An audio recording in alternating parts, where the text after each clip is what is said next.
of them are any good. If there's one game that you want to spend like 10 minutes on, I think they're going to put me in a discussion group in a second. Okay. If you got a favorite, I think you said that maybe Nathaniel's got something planned for somebody. I don't know if that was round one or what. Yeah, I was kind of thinking maybe we kind of park on his game and see if it's any good or not. I mean, Okay. all right, let's see how this game's going. Huh. Typical bird nonsense. Although Black went for this double fianchetto stuff. That's unique.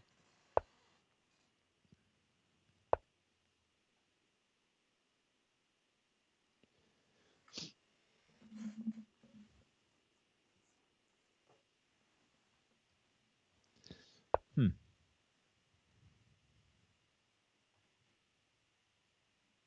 Knight A3 by Nathaniel. His game. That's cool. That reminds me of Gunter Kelotat, a player from Springfield Chess Club. He liked to play Knight A3 at any opportunity he could find.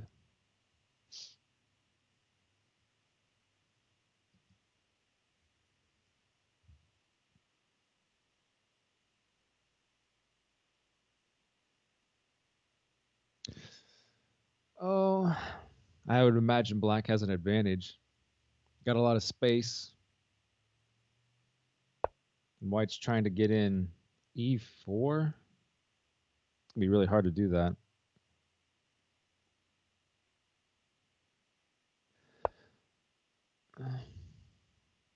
Especially with the knight going to C2.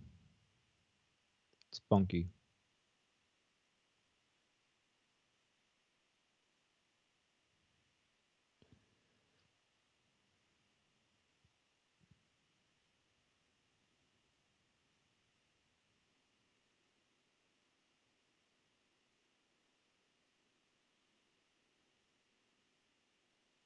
Yeah, this isn't a bad way to play against the bird. It's not the normal way to play against the bird, but normally Black's trying to push his H pawn and crash in over there. This is solid though. I mean, Black has space. White's a bit cramped.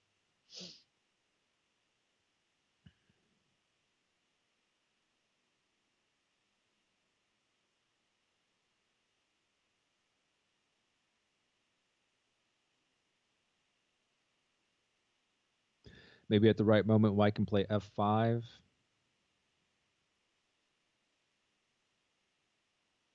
It's hard though. You don't really want to give away E5. Yeah. So he's going for Rook B1 and a possible B4. Maybe we play Bishop D2 and B4. Maybe we just play B3 and Bishop B2. Maybe that was his idea. Solid.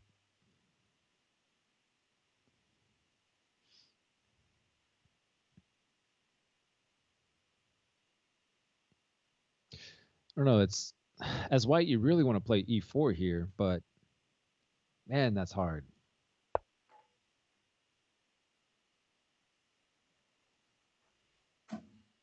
I don't think we can do that. Yeah, the breaks for White are really hard in this position. And White just holds his space and just kind of waits for White to make a mistake.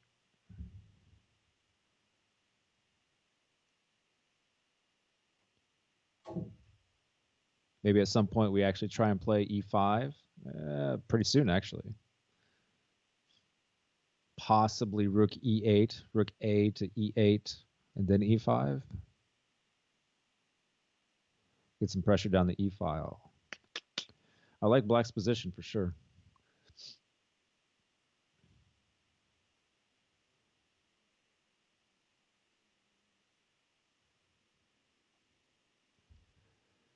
Um,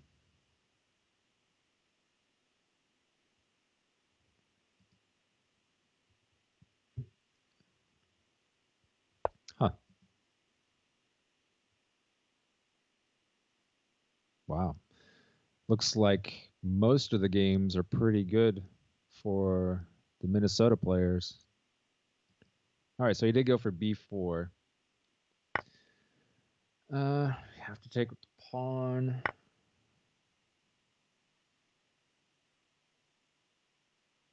It's just black's a little discombobulated here, and the e3 square is kind of creaky.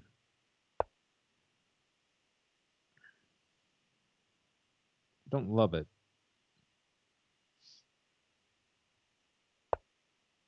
Yeah, at some point e5 is going to come and it's going to be uncomfortable for white. Just got to get it right as black.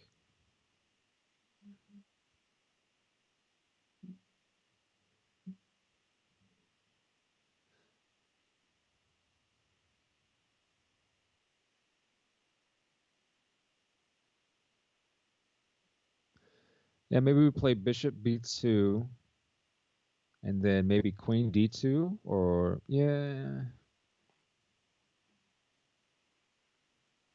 probably queen d2 and then try and slide a rook over to the c file. Looks like an idea for white.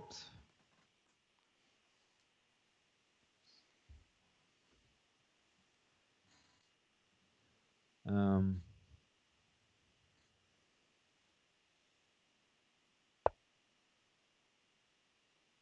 okay, so he went bishop d2 instead.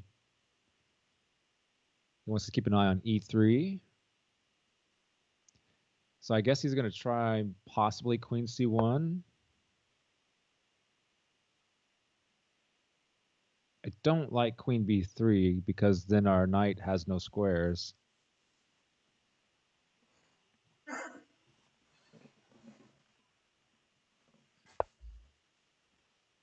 Okay. Yeah, black definitely has an edge here. I don't know if it's huge, but a slight edge.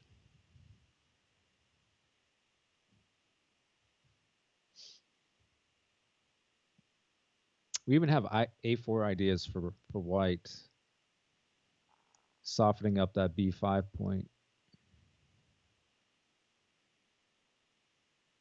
Might play that relatively quickly. Well, there you go. So that is off the table.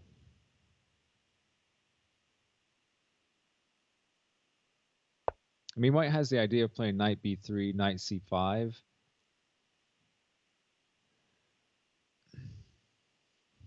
It's relatively easily, it's pretty easy to counter.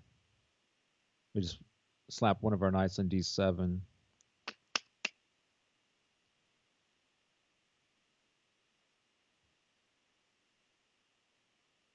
It's interesting how black kind of just gave up on e5.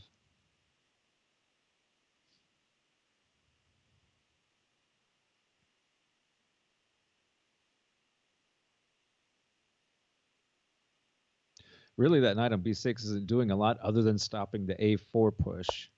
That's kind of all it's doing.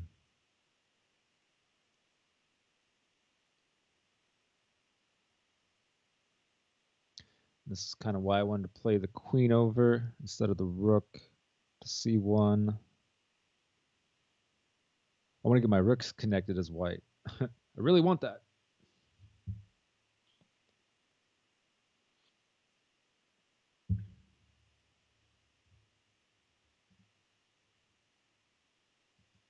I'm going to look at a couple other games real quick.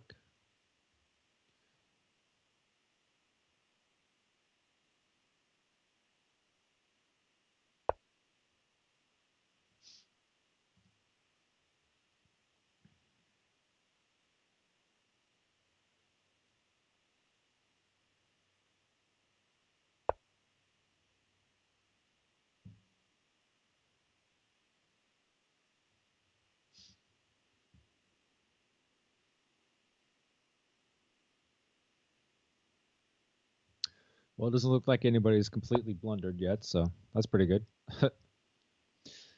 Knight a4. There's a move. Knight a4. Knight a5 and knight a4 on Nathaniel's game. That's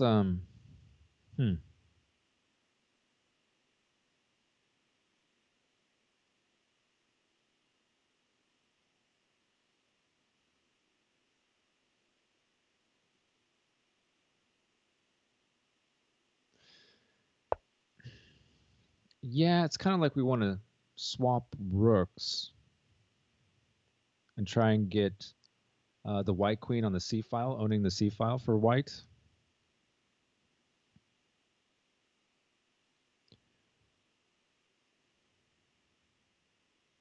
That's actually kind of hard to answer. I think white just gets the c file. I don't know about that knight a4 move.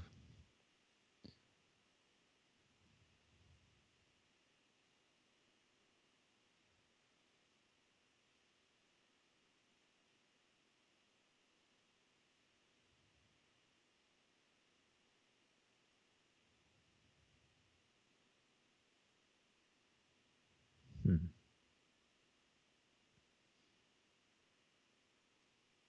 Do we have to trade or do we just leave the rooks on? Like with queen b8 or something. Or the knight back to b6, just apologize. The knight's not doing anything on a4, but we're going to leave it there. Man. So black's aiming for controlling c3, trying to make it hard for the white pieces to move, but we got the c file as white. Yeah, we got the c file. We can there's nothing black can do about that.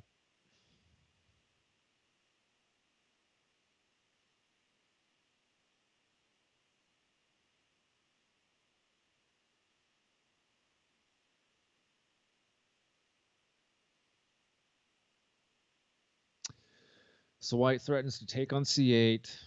Black takes back and then tries to infiltrate with the rook or the queen, however it goes. Okay, so black defended. And now if we trade everything, then black will get the c file. But rook c7, and then move our other rook up to c2. And if we have time, try and... it's a little bit too hard with our e-pawn hanging.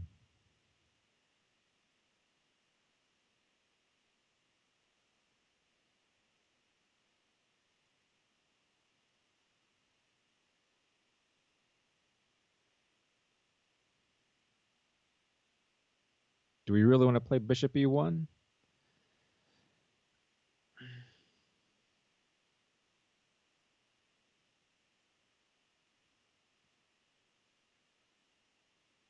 This is clunky. Huh.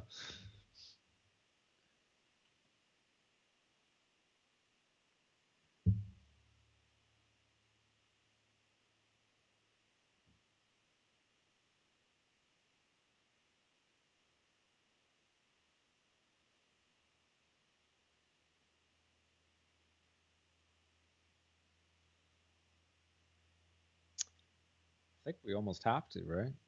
Can't give up our e-pawn. Problem with bishop e1 is this queen e3 just give us headaches. Okay, so he pushed his pawn.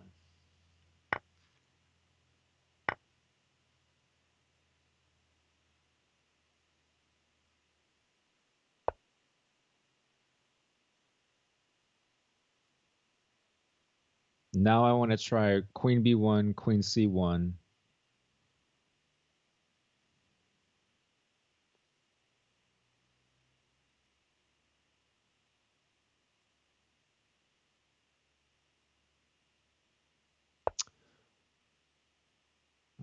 He played his knight to g5. I was thinking maybe possibly d4 as well, although giving up c4 is kind of a big deal.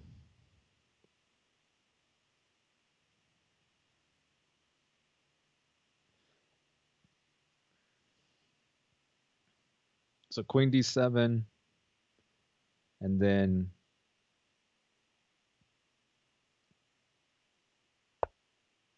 yeah, okay. So queen b1, queen e2. It's kind of uncomfortable. Well, queen e2 isn't really possible, is it? So if queen b1, queen e2, then we take the rook, and then we're defending our pawn. We can play like queen c2. Well, It's tough. It's kind of bindy. I don't know. Kind of bindy. And we've lost the C file as white. That sucks.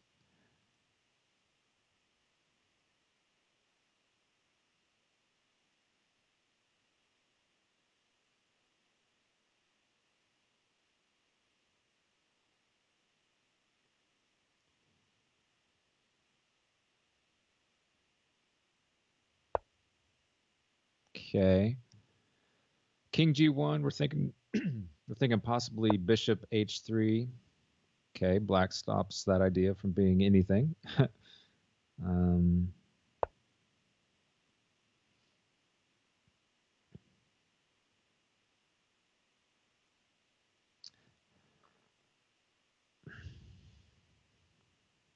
yeah, it's all about the C file now. So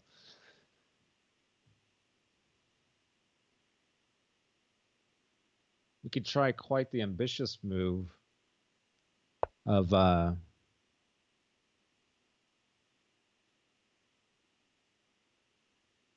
trying to bring the king over, like king F2, king E1, trade off the knight, and contest the C file, but it doesn't feel like it's quite working.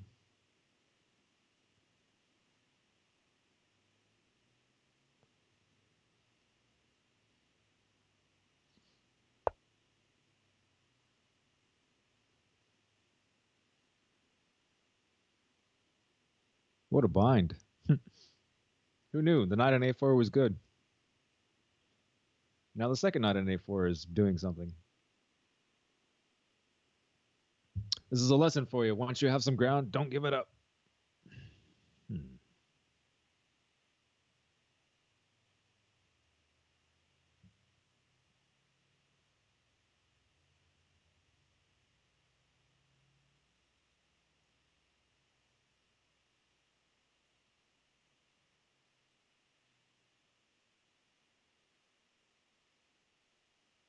Tough position.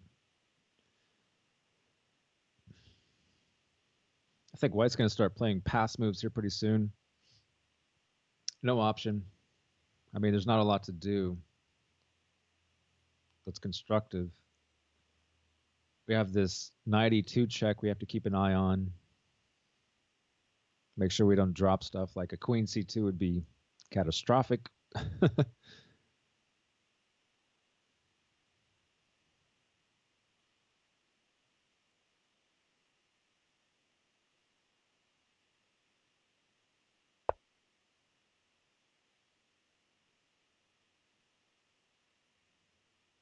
Okay.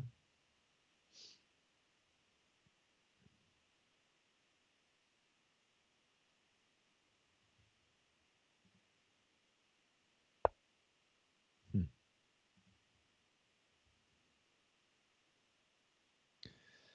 So black attacks the knight on E5, trying to induce D4.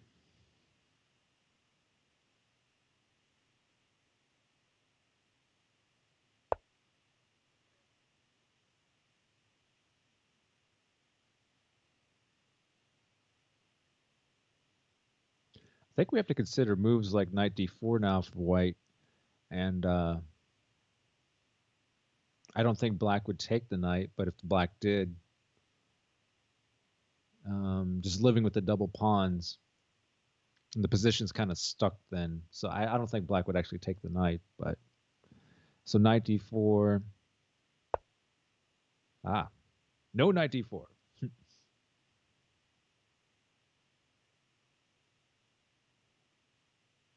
That's an interesting move. So it's all hanging on the knight E2 check. I don't know. I think D4 actually kind of helps white.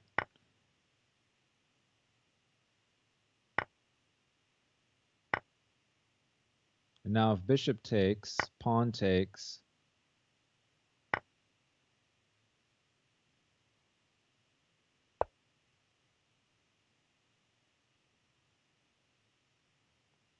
do we play king F3?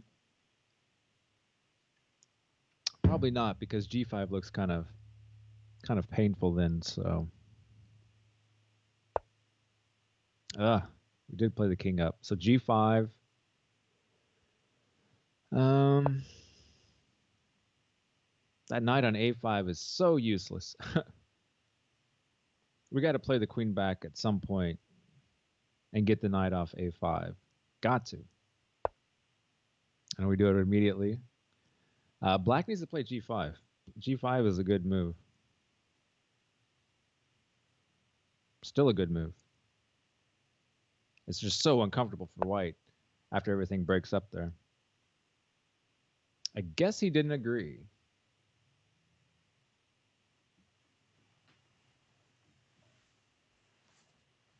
No, I like g5 better than queen e7.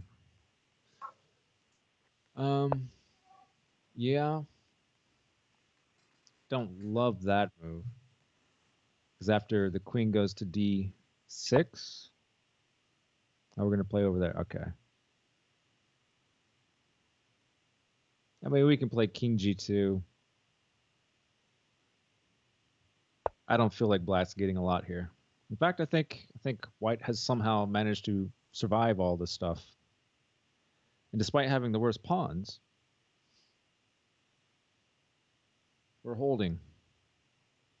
G5 was really, really crucial move that needed to be played. It just opened up everything and got black all sorts of play.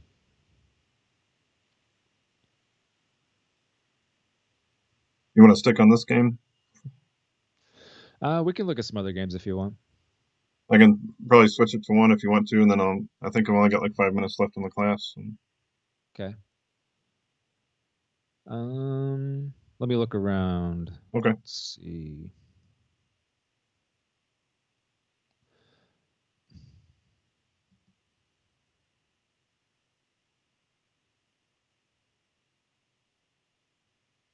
I mean, a lot of these look like they're going to be kind of dryish, but Panda's game, that's a tough game for Panda.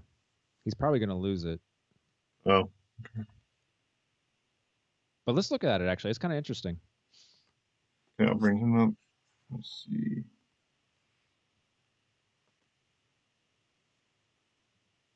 Frankie J. Yeah. Okay, so you got that game. I'll be right back. Okay.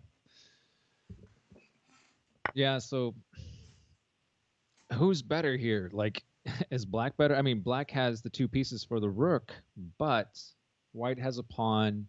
It's an open board. The rooks are pretty good. Man, that's tough. Uh,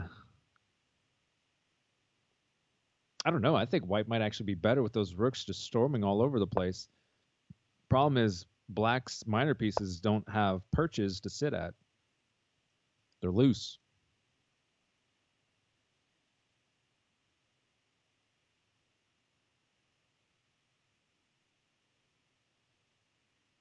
So if rook e5, king f6, probably. So that's not really possible. Rook e4.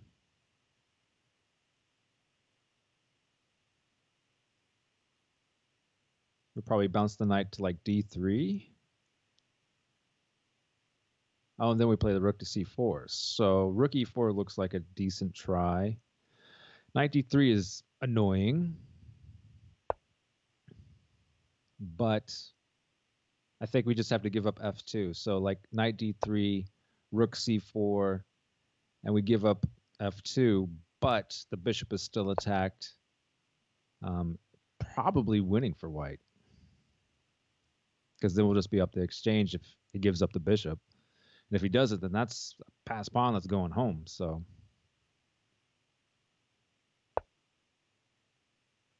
yeah, I like rook c4. That looks strong.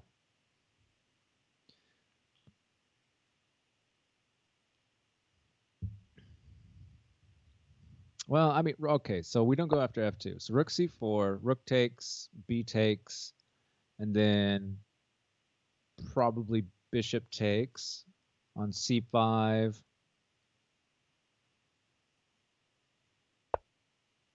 Tough. I don't know what black's thinking about. You just take the rook. Just there's no other move. Like taking on f2 is not good enough. Not even close to good enough. So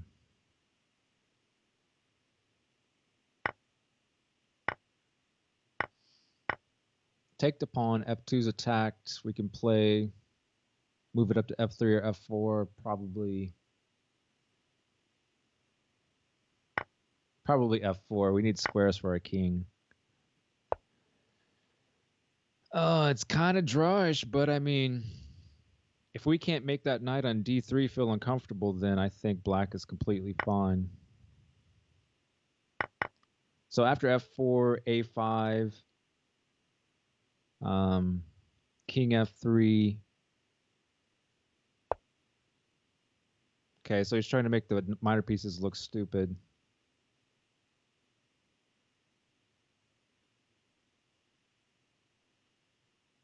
Might succeed.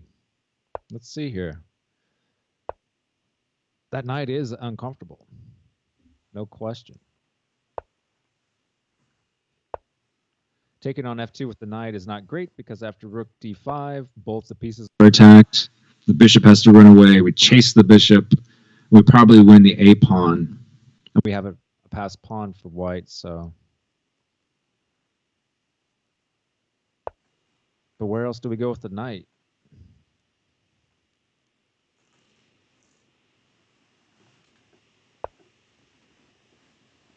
Tough. I'd probably just knight b4. And then if rook d5, we just drop the bishop back. That pawn starts running, though. I don't know. I think white's just a touch better here. Surprising.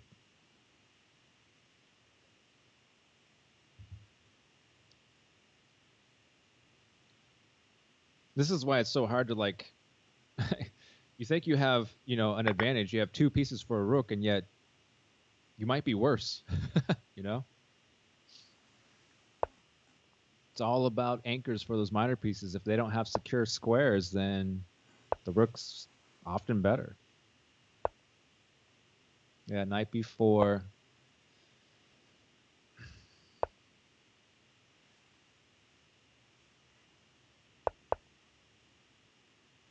Then we start pushing our pawn. We're going to try and get that pawn to c6.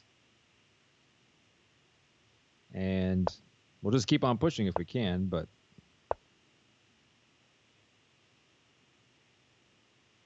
passed pawns must be pushed. I wonder if like bishop d6, c5, bishop e5, f4 looks pretty uncomfortable. So probably bishop d4. And then if we push c5, we push a5. And then if we play c6, then we can defend with the bishop, like back to b6. So bishop e7. I think it's harder from this side. The bishop's in the wrong spot. Because we can't attack c7 that easily with the bishop now. Well, I guess we can play bishop d6. But c6, bishop d6, c7.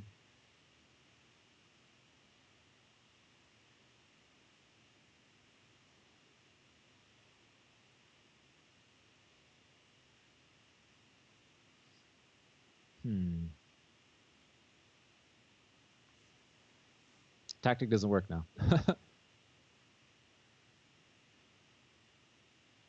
Oh, this is tough. Who's winning? Is anybody winning? Is it just a draw?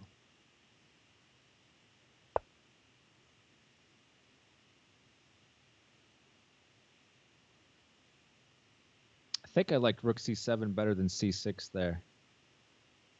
Just putting pressure on the bishop and f7.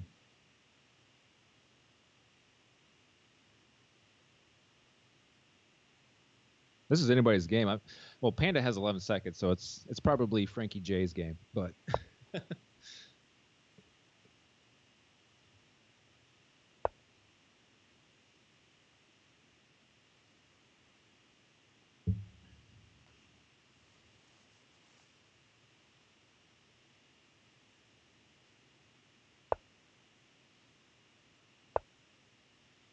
Okay. I think G4 is desperation. Doesn't look that great. Maybe we have a trick though with like F5. Like takes on G4, king takes back, and then we're possibly threatening. Now we have a knight check.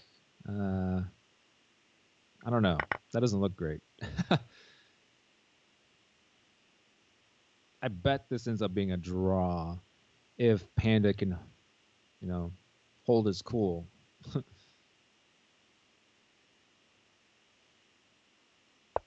But Black's can play, yep, knight C7.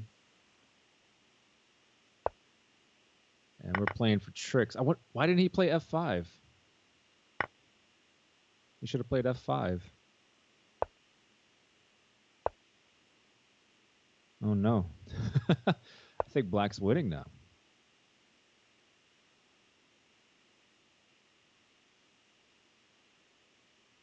Possibly King E8. Possibly.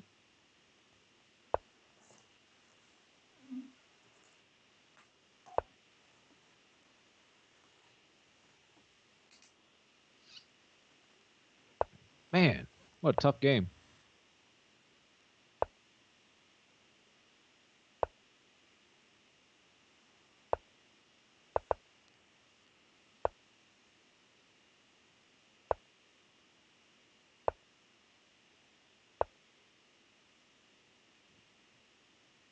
I mean, we got to try a check, right?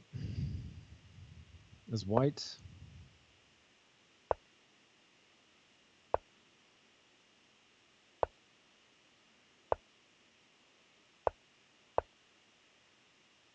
Oh, this is looking bad for white.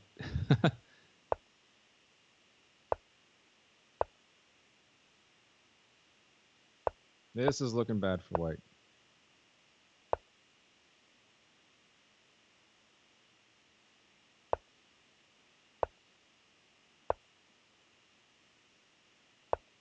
Yeah. Couldn't quite hold it. That was tough. Tough in game.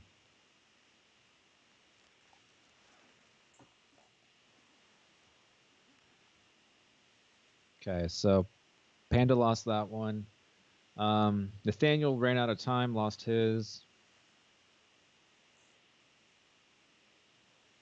Looks like Isaiah lost as well. And Ken won his game. Okay. So, so that was a tough round. 3-1 against us. Whew.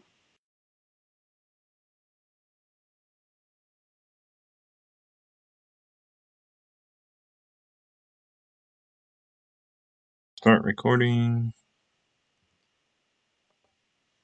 Okay, what game did you want to look at first? We've got Isaiah who's playing, and it looks like Panda started.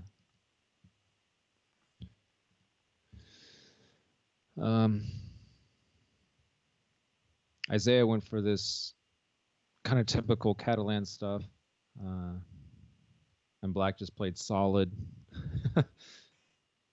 Just played a Slav.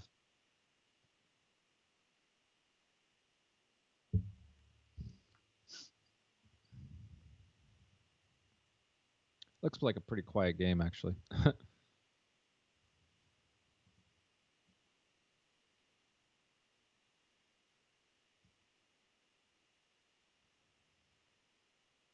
That's encouraging that Asish almost got a draw against a national master.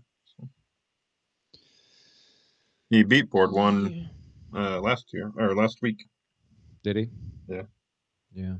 I mean, the thing about like the national master title, it depends on where they're from. Oh, So like there's kind of rating bubbles in certain regions or something. yeah, there are. I mean, U.S. is pretty good, but like you go outside the U.S. and like a national master might be like a class A here. So Oh, okay. yeah, it's kind of weird like that.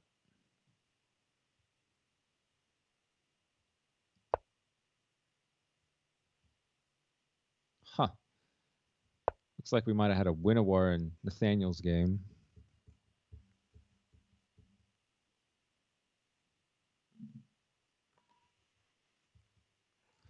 Oh, they played this. Yeah.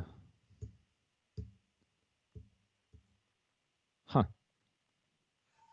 King F8. Interesting. And Nathaniel?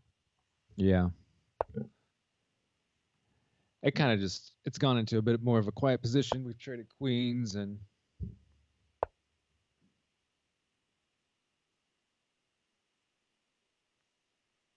yeah, it's gone a little for win-a-war. It's gone quiet.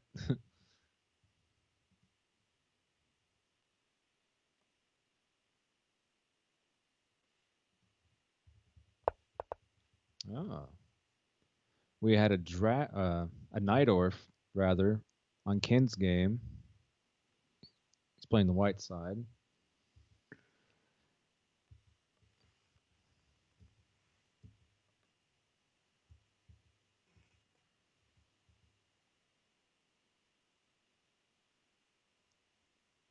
Typical position. White will probably just castle king side. Rook will come to d1, and it's probably been a position that's come up many, many, many times. Hmm.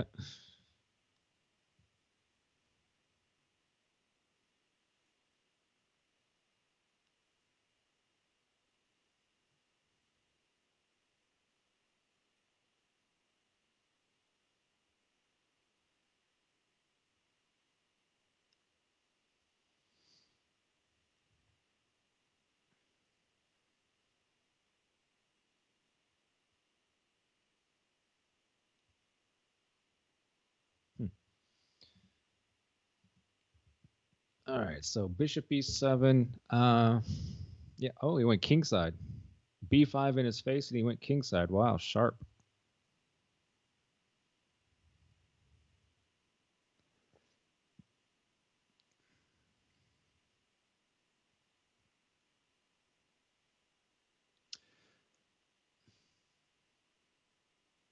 So black's going to have the normal plan of just rawr on the queen side.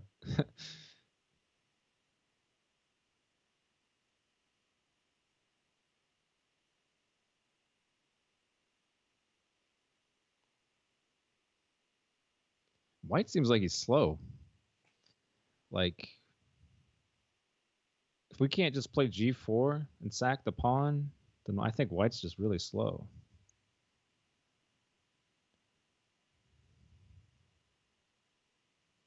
This position's interesting, though, because there's always ideas like a knight to d5, sacking the knight. Like after rook h to e1, knight d5 becomes maybe an idea. A little less so now that black is castled, but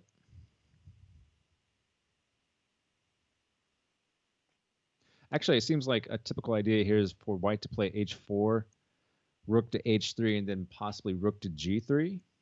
As weird as it looks, we have to make sure we don't get forked by the knight coming to h5, but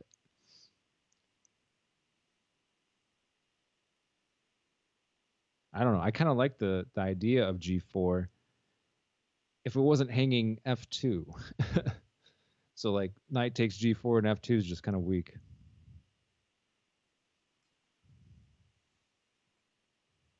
I'd probably start with something like king b1 for white.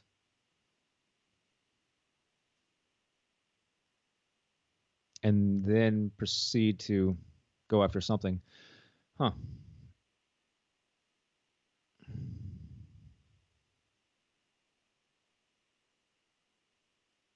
So black just sacked a pawn to try and get some activity going. Probably not too bad of an idea.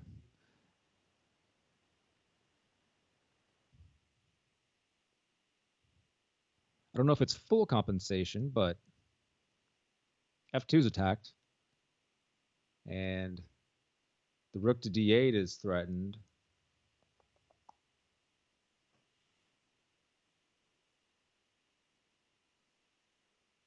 I don't think we mind queen g3 too much, but Do we really want to take the queen away from the middle of the board where she can get to the queen side if she has to? Um, I think I like queen d2. And then if rook d8, queen e2.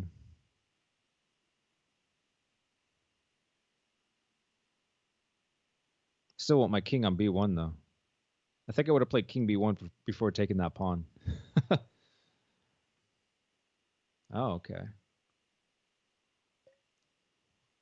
Knight d4. Let's attack the knight.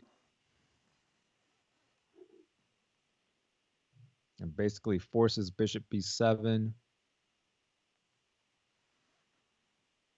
Yeah, he's going to trade and then probably play f3.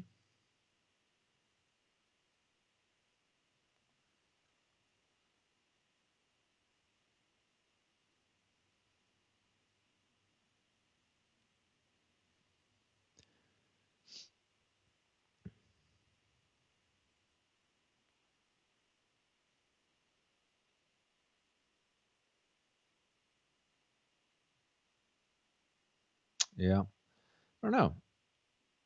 Is white just up a pawn? It kind of feels like it.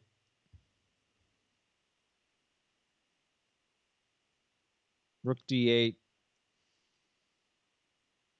We could think about queen e5.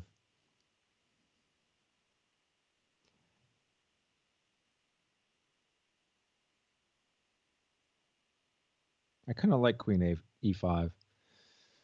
Just hold some of those central squares still.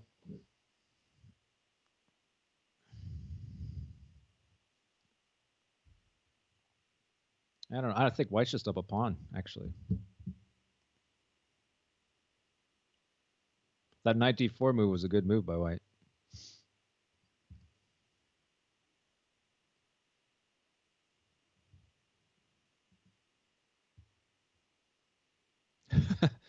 What is going on in Nathaniel's game? This is crazy.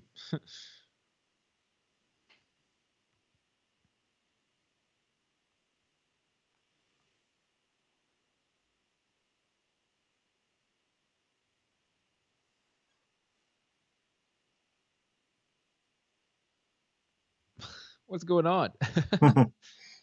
We got these double pawns. Pawn on f6 is a goner. What's the count? We got 7 pawns. We got... So I guess white will be up a pawn after he takes on c5. But those c pawns look like garbage. Triple pawns. That looks like my game. Yeah, it does. I guess. Yeah, I've had triple pawns before. Well, I don't know if you should be bragging about Yeah. that. um, I think black has a better game. How did that happen? We're going to take on f6 whenever we like. Eventually, we're going to push our e pawn. The light square bishop will get out. And then we're going to move a rook to c8 at some point and just gobble up all those c pawns. This looks pretty good for black. Yeah, when I get triple pawns, it just turns into Pac-Man, where you just gobble them up. That's how it goes.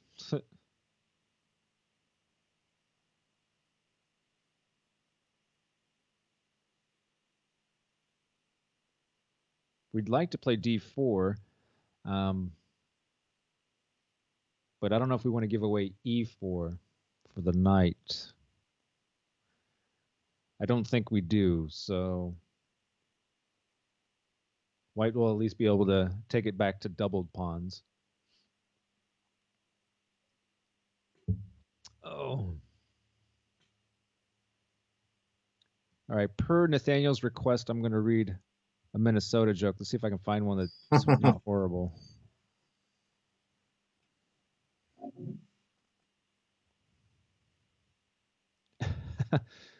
They're all long. Let's see here.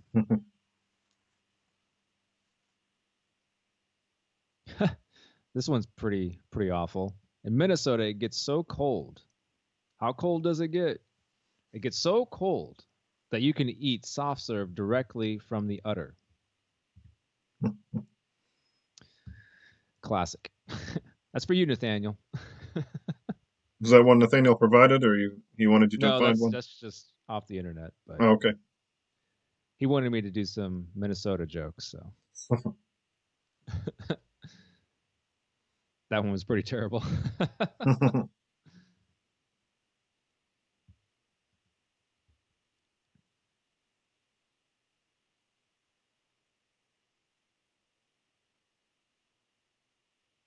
Okay, so in his game, I mean, he's probably thinking something like rook g8, bishop e8, and then we want to play the bishop to g6. We possibly want to play the rook to g7, and then the other rook will move to c8, and we'll attack those c pawns. We want to take those.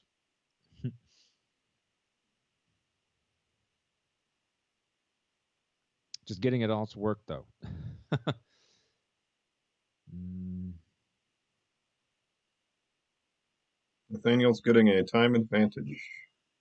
yeah, he is. You don't have the eval with light chess, do you? No, Yeah. I can just do time advantages today. Well, let's see here. Ooh.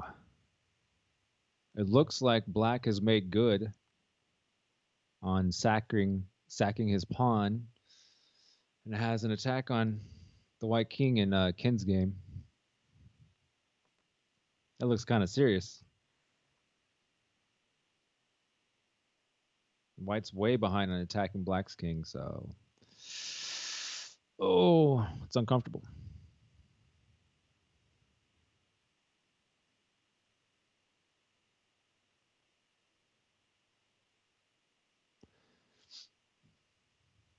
So do we play a3 or do we play a4?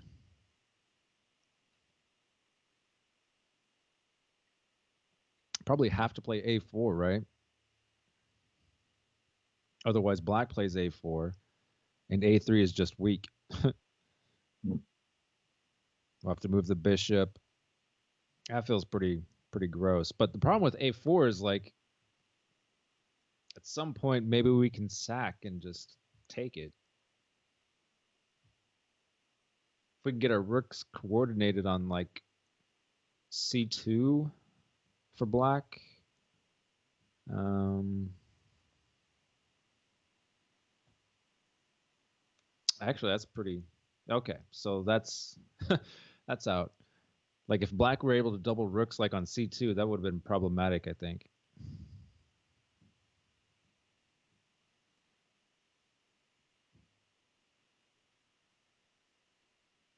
Nah, yeah, I think white's able to hold. How many pawns do we have now? Pawns are equal, but that b pawn is probably a goner, especially if we go into an endgame. The queens get swapped.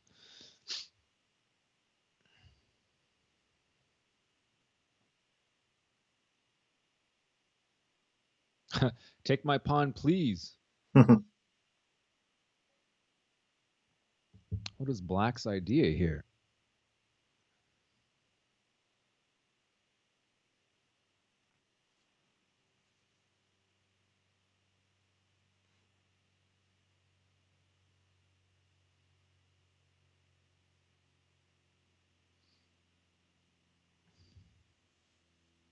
Maybe, well, I don't know.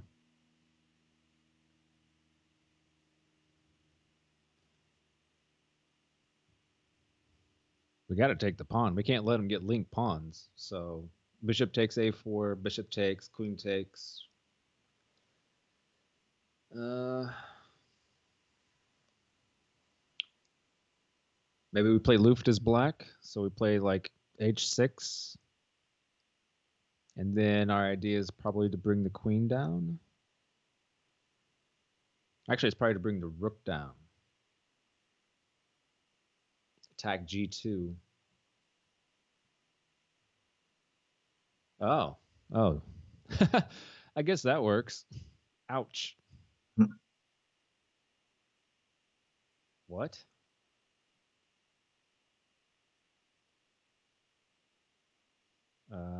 Really?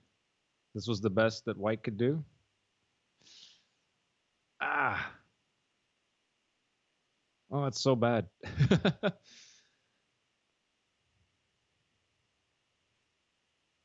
I don't know. You think white can hold this? I don't think white can hold this, especially after rook d1.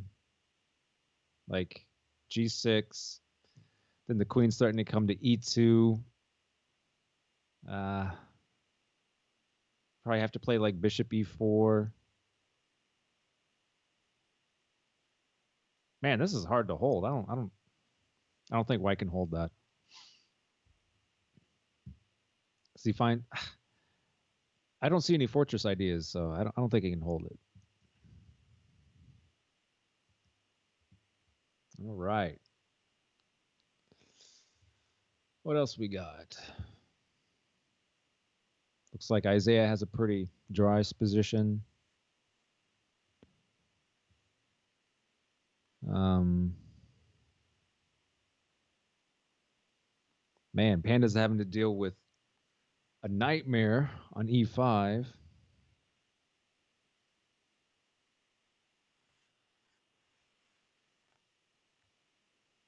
That's tough. You probably have to play rook e7. And the c pawn's gone. Yeah. Oh, yeah. Black resigned.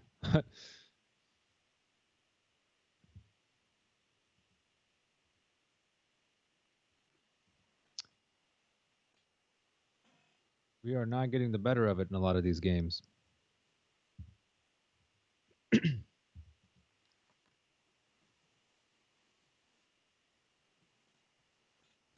Yeah, so I think Minnesota is first. They are first in match wins, and then I think also in points. So in game points. So the way it works is match points first. The top two teams advance, and then the ties are broken with game points. Gotcha.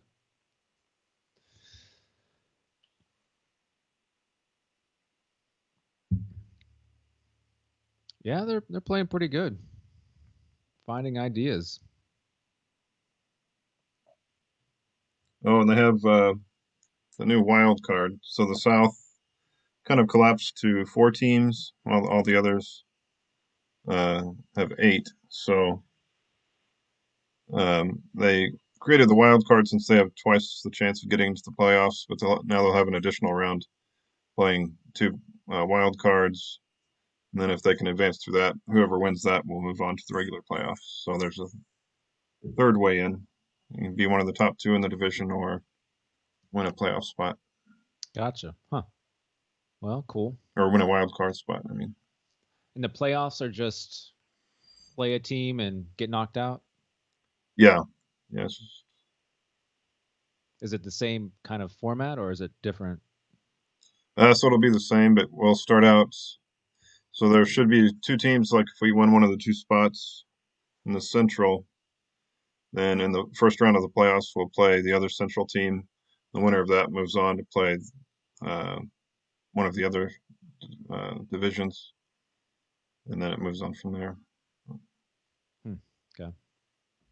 And then if you win if you're a wild card and then you beat the South, then you take the South spot in the first round of the playoffs. Hmm. Interesting. That's so weird.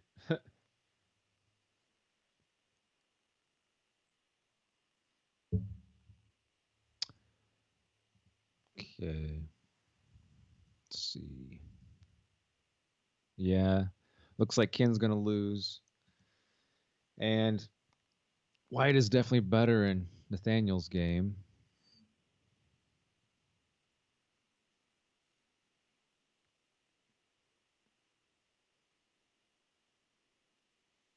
So do you think Isaiah will get a draw? It looks pretty drawish to me. I mean, unless somebody I mean, these kind of positions are all about like, where's your knight belong? Um, and then if you're worse, can you force a knight trade? And then where's your king belong? But right now it's all about where to put the knight. Um, and neither side can really get amazing spots. I mean, knight g4 is pretty decent, but if knight g4, we play the king back and play f3.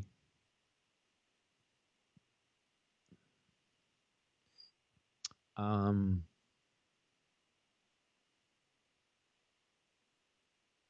it looks pretty drawish. It just looks pretty drawish.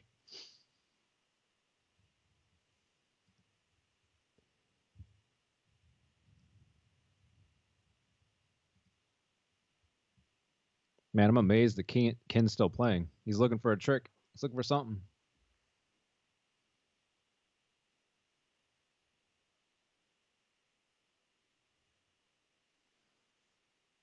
I guess he did manage to get an outside pass pawn.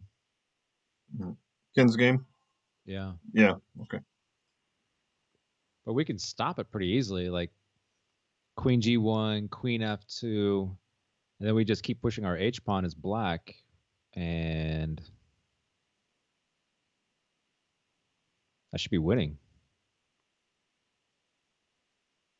Well, I wasn't here at the beginning, so I'll read off the team. You probably figured out our team is Ken Jones, 2204, Isaiah Gadson, 2159, Nathaniel Fast, 2118, and Asish Panda, 2007. And Minnesota has Frank Johnson, who's 2351, Jackson Wall, 2266, Troy Kavanaugh, 2097, and Henry Hutton, 2085. So our team average is 2122, and theirs is 2199. So Nice. they're a quarter of a point from the cutoff. So it's a 2200 is the team average limit. So So they're probably one of the strongest teams. yeah, I don't know how you could get. They got 2199.75. So It looks like Isaiah drew his game. okay. Yeah, they just agreed to a draw. Okay.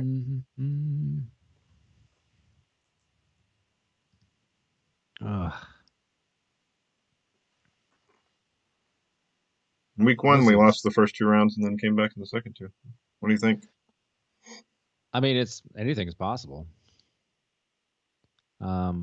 So far, what's happened is just the Minnesota players have actually rallied in the later half of their games and won it. Um, so we've definitely had our chances. We've just been playing some mistakes.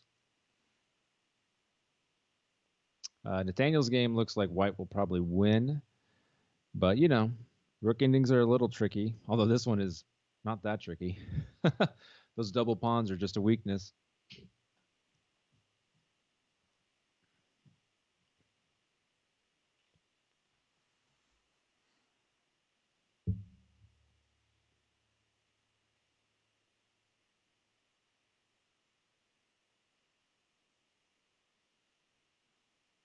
Yeah, I would imagine he'll resign here pretty soon. Tough. Okay. So that's 2 losses, a draw, and then Ken will probably lose his game unless he finds some magical trick.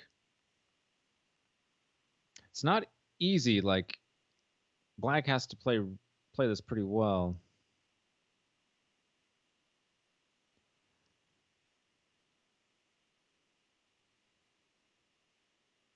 Now it looks like it might be easy though. With the G pawn rolling, I don't know what White can do. Now it looks pretty easy.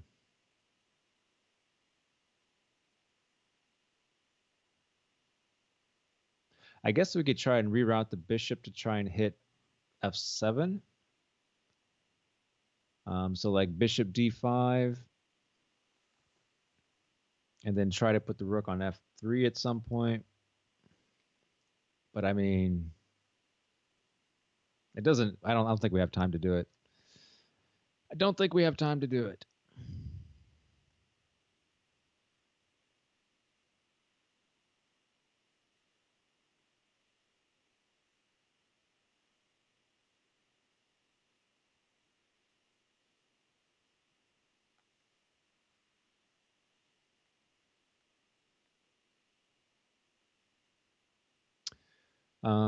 Bishop e4, g4. No, that idea doesn't work. I was going to try and play a2, and then if the queen took, then I was going to take on h2. But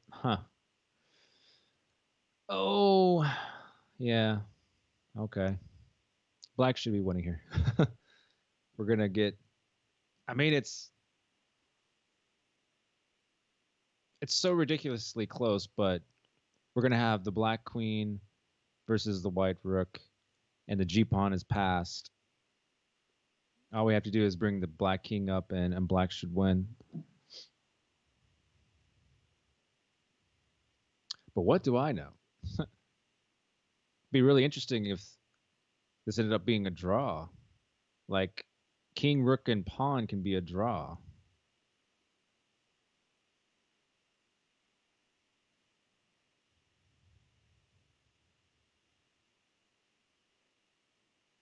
But with the pawn on f7, I don't think it's a draw. I think it's a win.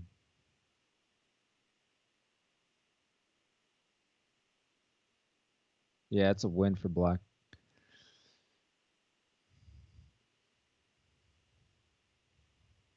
He's playing it out though. Make him beat you.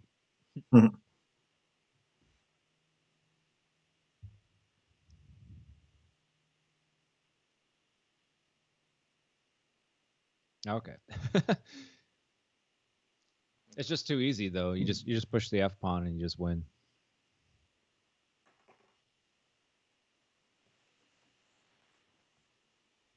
One, two. Tough round. We've gone down 3-1. Well, actually, this was 3 and then 3.5 and a half versus a half. So that's that's worse than the first round. Man.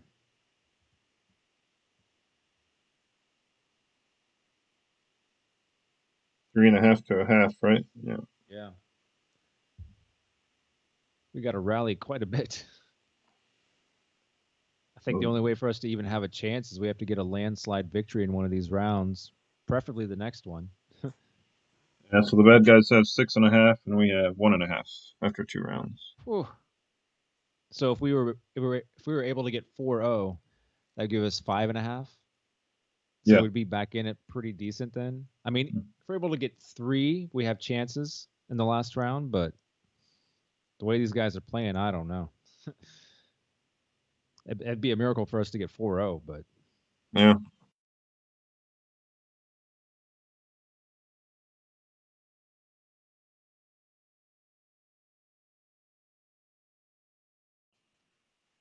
All right, so I've got my coffee. good. Ready to go. Round 3, let's fight back. Let's get 4-0. Sounds good to me. Let's see.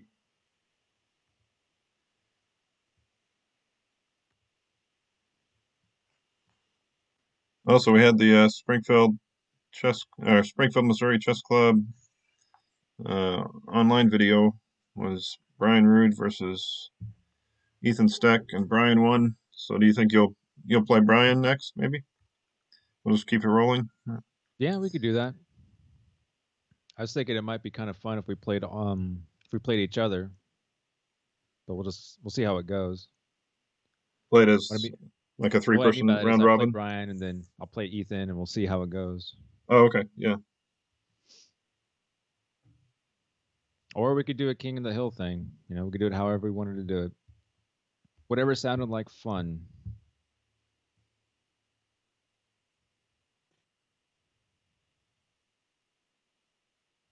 And whoever wins, I'll get him a no prize like Stan Lee used to give away. Wow.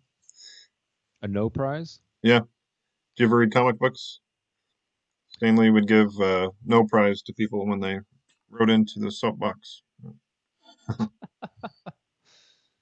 Uh, cool. Yeah. Sounds great. Let's see here.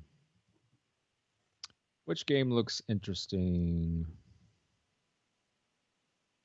Well, this game's kind of crazy, and Ken's game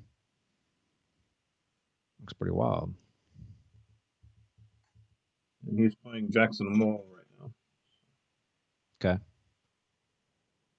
We had a Benoni.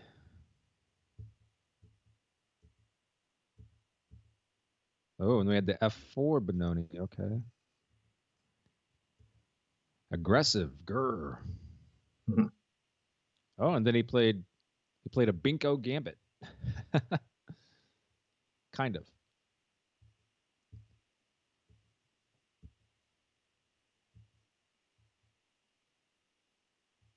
That's a player I want to learn more about, Paul Banco.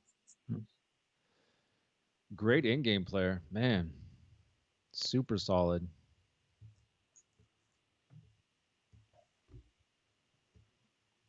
He was an American player, wasn't he? I mean, Yeah. was he the one that gave his spot to Bobby Fischer? Yep. Yep. Pal Binko. Do believe he wrote a column for Chess Life for a while. Oh, yeah. Okay.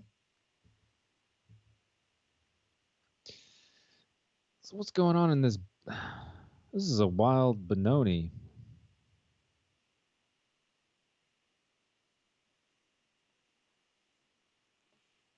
Uh, so White's threatening Bishop C3 wins. It's kind of a big threat.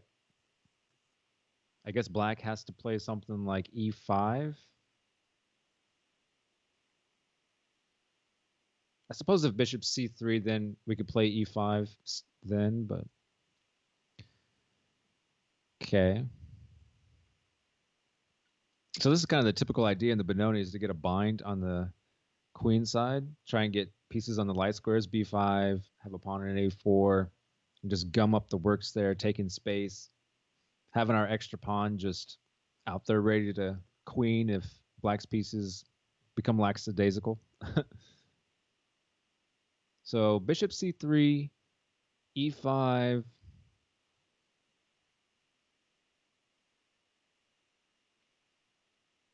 I don't know. If we take en passant, queen takes on E6, bishop takes G7, king takes G7. That's probably okay for Black.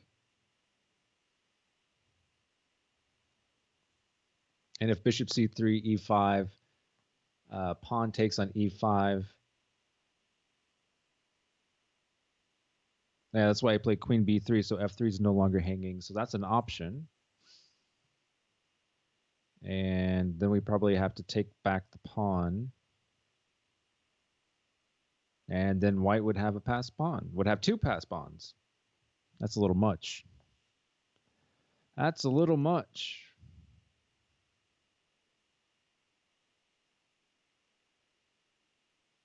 Yeah, I don't like this queen on F6. It's so uncomfortable. I don't know. I don't know what that maneuver was. He played his queen to A5 to B4 to E5 or D4 rather, and then to F6. That's just so weird.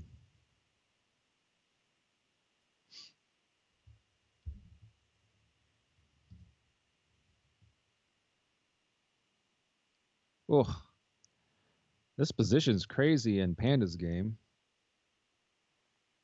Man,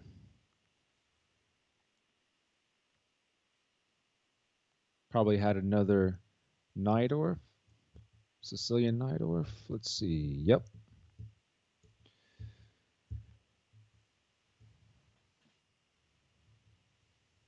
And Asish Panda is playing Troy Kavanaugh. Kavanaugh.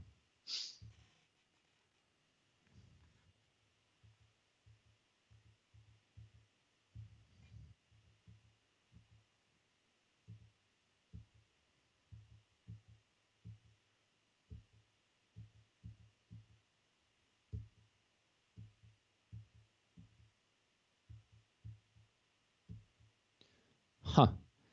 So white's up a piece.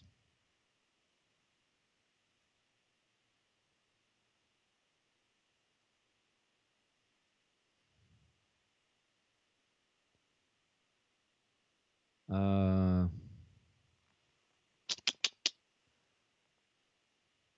just like rook d3, maybe? Or rook, yeah, rook d3. I don't know. C2 is kind of weak. Maybe we have to play queen d2.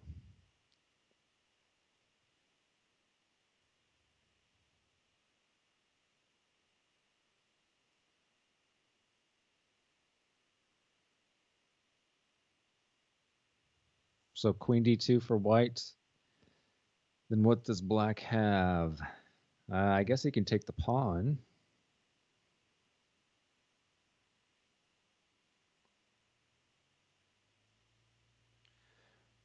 What happens after rook takes on g7? Anything, or is that just silliness? It's just silliness. Because then black just takes the bishop. Then taking back with the king is not any good. So uh,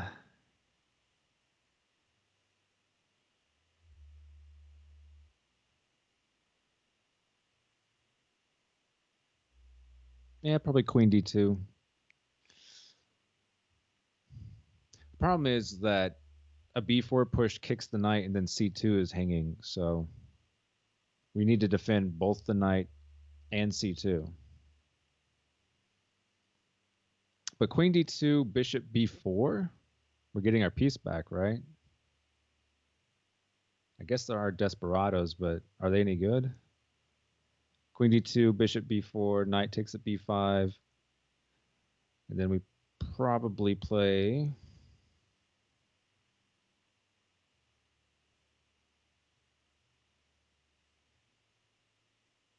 We just take the knight, right?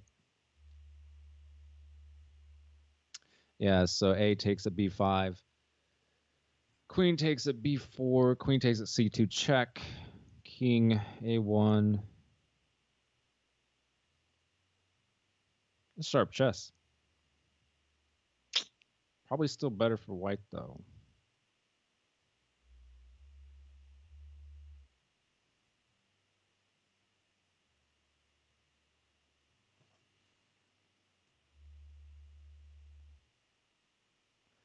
We played something like uh,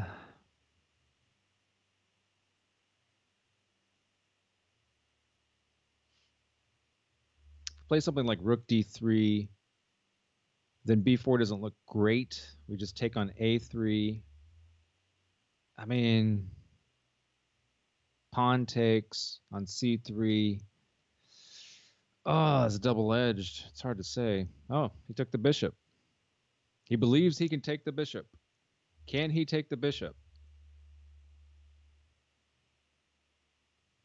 C2's falling. Was he going to play queen b4?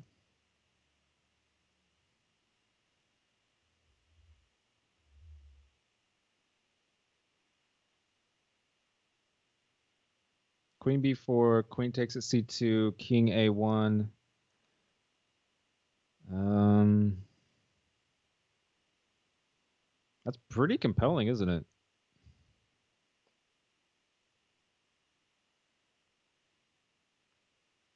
What was the answer you thought? Or the response? Oh, Queen b4, queen takes at c2 check, king a1, and then checkmate's hanging on e7, so we have to defend that. And black isn't really getting to white's king. We have all the squares covered, so I think white's in pretty good shape here.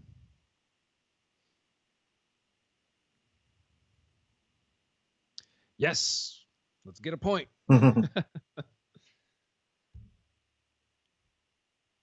It's not as easy as all that, though, because black has 3 pawns for it. But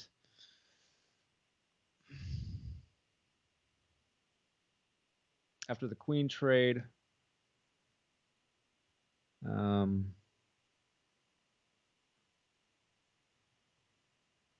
we're going to lose another pawn. That'll be 4 pawns. Well, we have g7.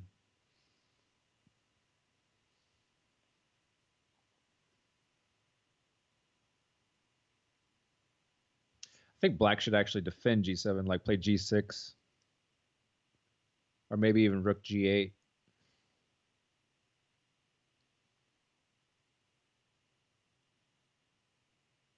Oh, he can't though. His rook's hanging. So he kind of just has to trade those pawns, which isn't ideal, but he kind of just has to do it, doesn't he? So rook takes at h3, rook takes at g7. He can attack f2, but we can defend it pretty easy. I don't know. White should be better, especially with where the black king is. All we need is for white is to try and figure out how to double our rooks, and we'll be in pretty good shape. Just got to make sure that H pawn doesn't run.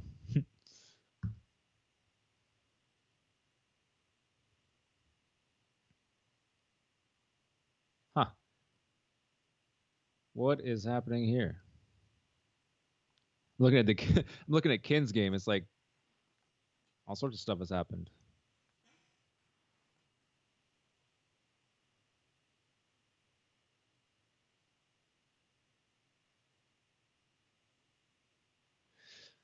Take on f3, check. King moves up or moves back.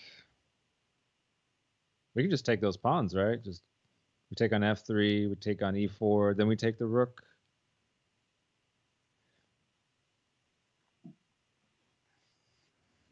That looks pretty good. But I mean,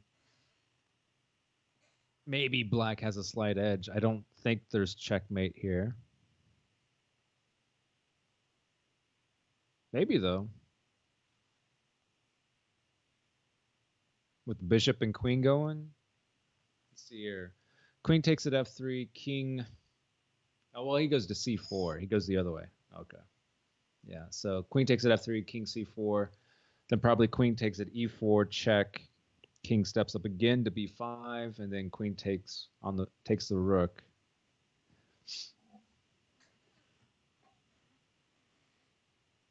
And white has that passed a pawn, so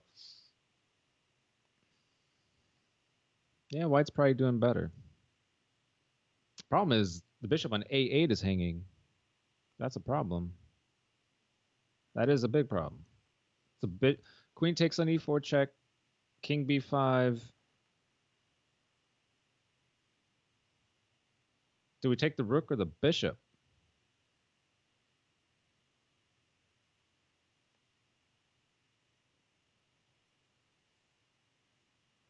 Take the rook, right? Like we don't have checkmate.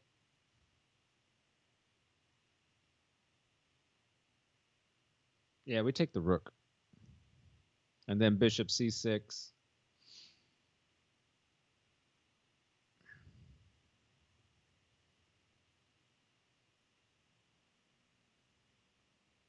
And possibly we take the h pawn too. So, and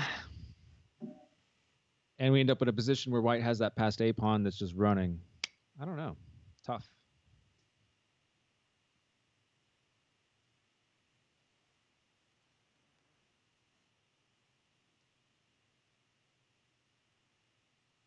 Tough, tough, tough.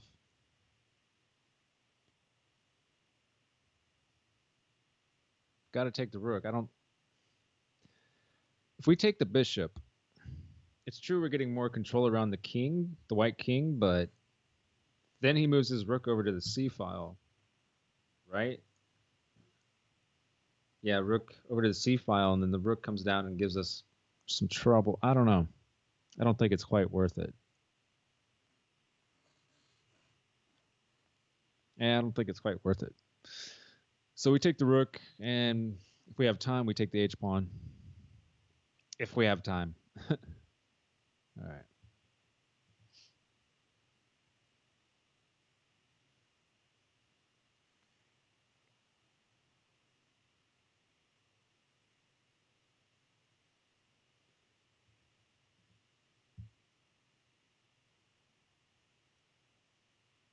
I think Nathaniel just likes his knight on a3 tonight.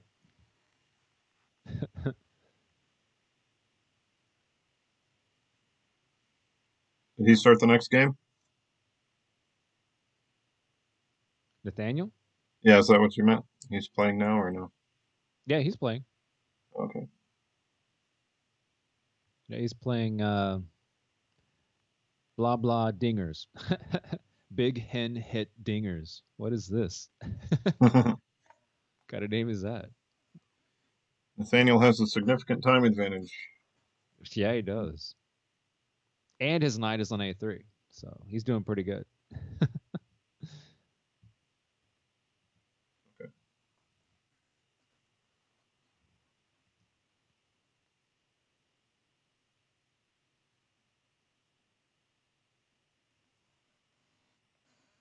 Hmm. Um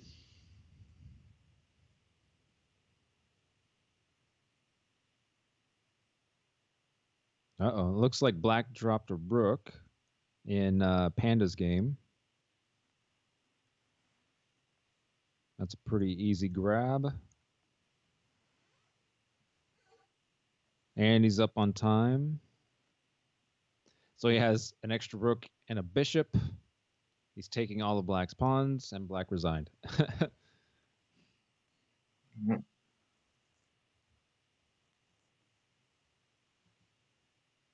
So what happens when, like, I'm pretty sure Kavanaugh, he played a piece sack out of, with from intuition alone. He didn't calculate, and when you do that, sometimes it works, but not always.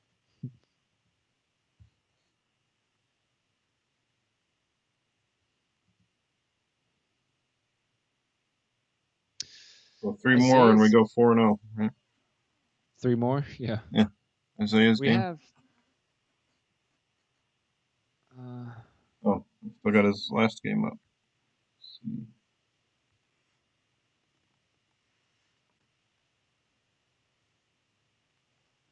that's tough. Isaiah has a time advantage also.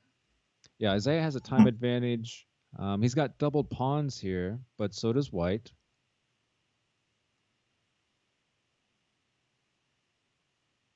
He could try something like Queen to H4 after Knight takes on H5, though. Queen has to take.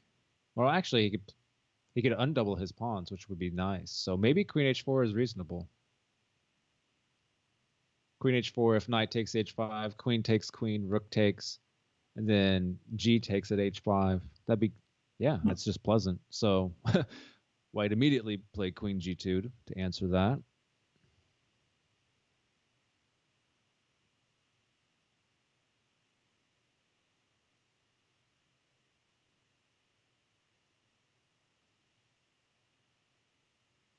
I don't know. Bishop G4 is interesting. I don't know if it does a lot though. It just forces the rook back. Um, I like G5. Oh, we give away F5 then. Chess is hard. Maybe Bishop G4, Rook to F2, and then I want to play Rook F8, but I think we just swap rooks, and I don't know if we're getting a lot out of that. Taking control though,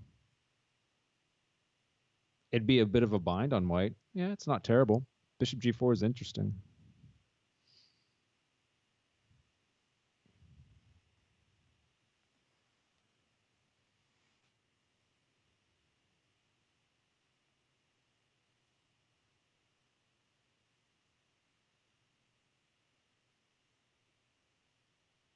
Hmm. What's the pawn count anyway? We got 3, 6, 7. We both have 7 pawns. I don't know. It's kind of hard to force anything as black. Queen back to F2, huh?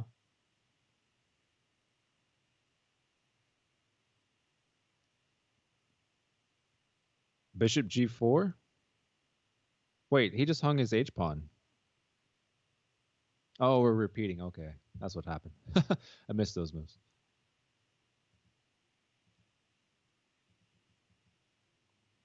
Knight f6, huh? I'm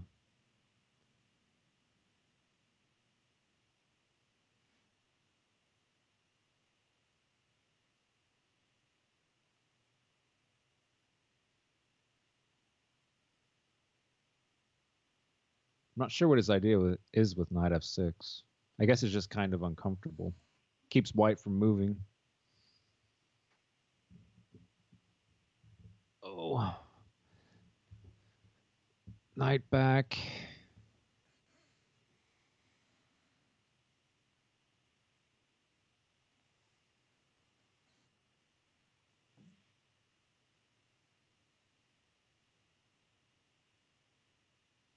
Did we hang e4?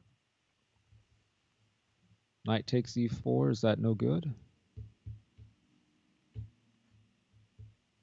I guess the g6 is attacked.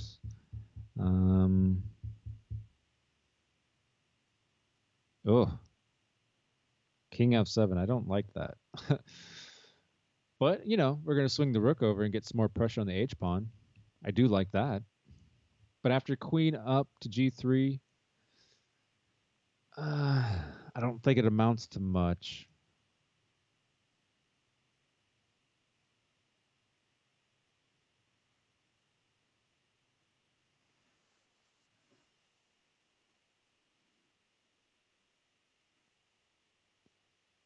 Yeah, this is probably going to be... It's probably going to be a draw. It's kind of hard to get in for either side. So I don't know. Don't know.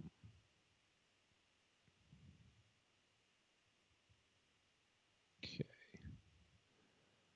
Let's see here. Kin is down to about 20 seconds. And he's got a queen.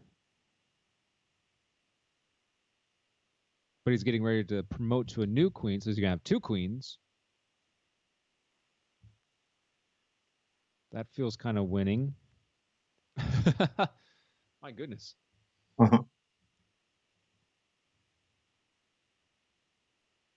White doesn't really have a good answer to this, does he? Okay, so probably, well, no, he doesn't really have a good answer to this. He's just going to...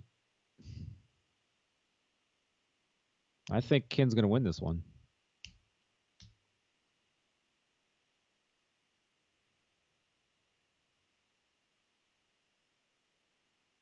I don't know.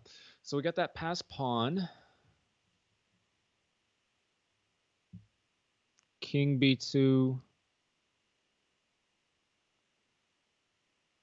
We have to check. Maybe it'll end up being a draw, actually. Let's see. King c... King c2? Oh, he went the other way.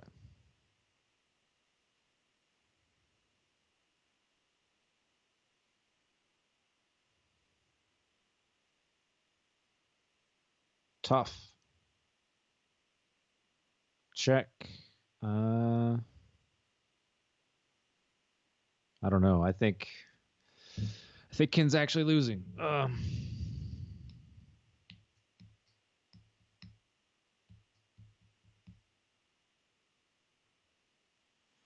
Those pawns are way too slow. Yeah, I think Kin's losing. Man, that was close for a second there. Good job, White. Couldn't prevent his rook from getting to h1, huh?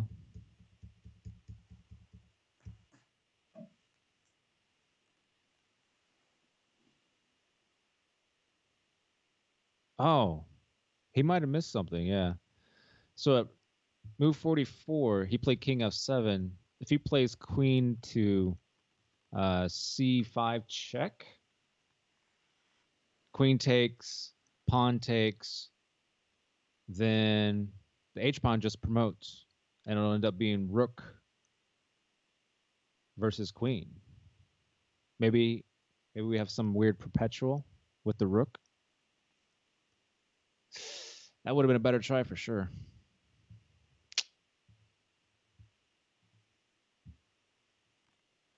Okay. Nathaniel's game, it looks like his opponent's down to 5 seconds.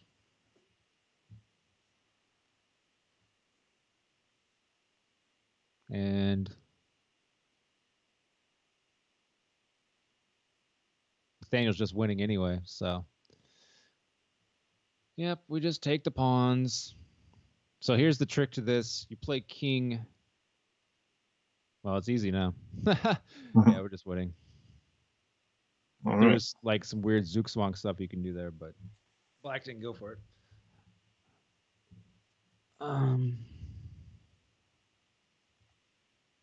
So Isaiah's game is still going. Yep, still going. He has a time edge. He won a pawn. So he has chances to win. But they're doubled pawns, but an extra pawn is an extra pawn. Extra pass pawn.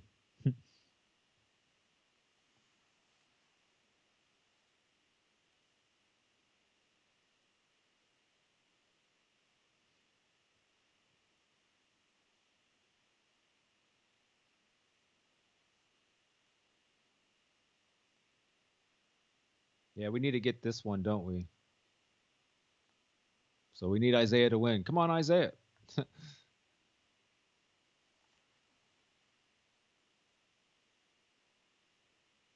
And he's got good chances to win, so. My goodness, 3 seconds. Oh, tough.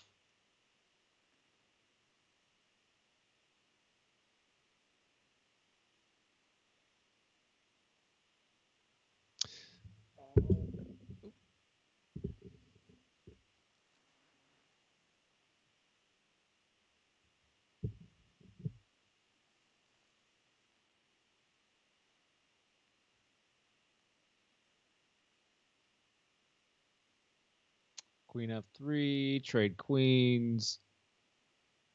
It's not going to be an easy win, but I mean, come on, Isaiah, you got to play a little faster, my friend. Oh, ouch. That'll do it. Nice. So that's 3-1, our favor this time. I think that's our style. Lose the first two, win the second two. Is that how we do it? Yeah. We're a bit more long-winded than the other teams. But in the first round, we're just a touch jittery. Is that how it goes?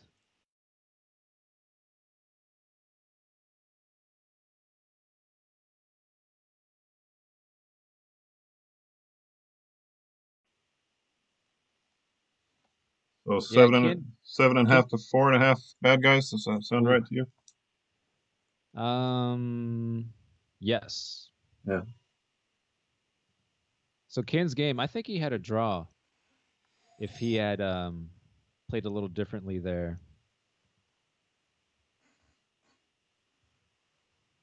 After the 44th move, he played king f7. If he plays instead queen check, queen to c5 check, that would have, I think, would have drawn.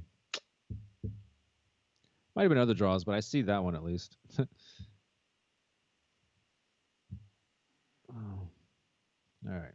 So the queen has to capture, and then he recaptures with the pawn, and then promotes. And then he's going to get his promotion in. And the reason I think it draws is the rook then takes on e7 check, and if the king attacks the rook, then the rook goes to the h file, prevents promotion. So the king just has to protect the h file, and then it's just check, check, check, check, check. Anyway, that game is well off my board now. Man, these guys play the opening fast as heck.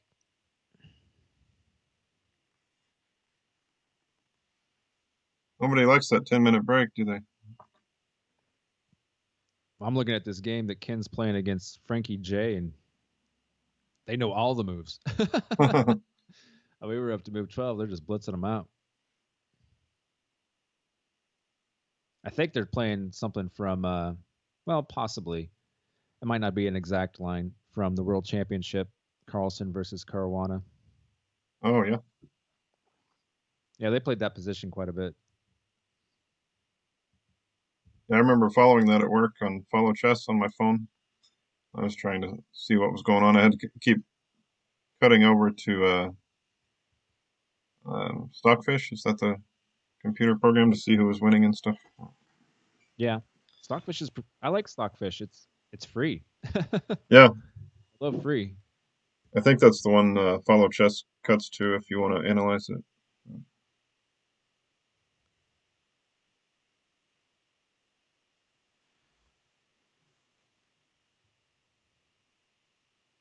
Mm. So I like the way Kim plays. Like he plays original chess. Like he'll play a main line and then he'll play a move that it'll kind of take your opponent or his opponent a little bit off balance, and they have to sit and try and figure it out. And if they don't figure it out, then he's going to end up being better. And so he puts a little bit of pressure on his opponents to try and figure out why the move he played is not right.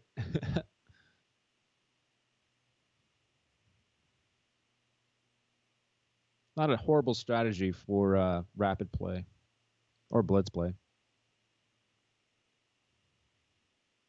Problem is, though, as good as these guys are, they often figure it out. And they're able to make up the time difference later. So these are kind of just all normal ideas. Um,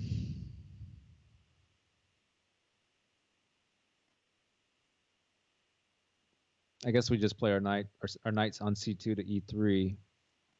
Just hold d5. Solid.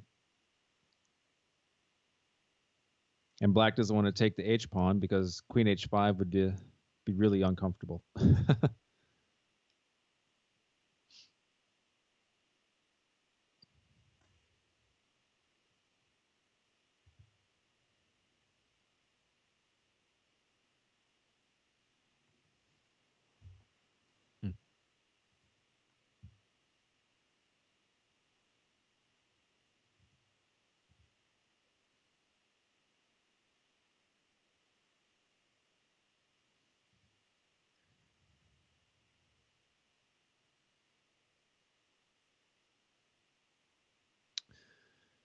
Hmm. Looks like Panda's playing a little loose in his game. We've pushed our kingside pawns. The black square bishops have been traded. White has good pressure with his battery, queen and bishop battery. White has d4. Ooh, just a little loose.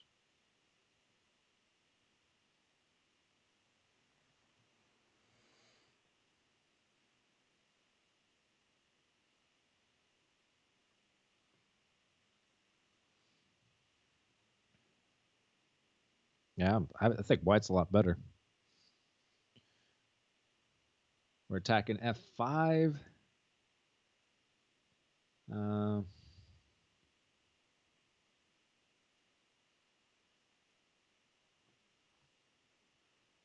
felt the need to. Okay.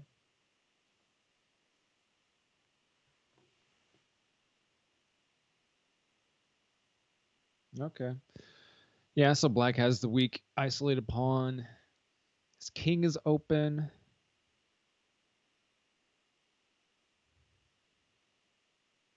Um, it's weird about isolated pawns though. Like, yes, the pawn is weak, but it often transpires that the side with the isolated pawn is able to like trade it down or even sacrifice it and equalize. It like happens a lot.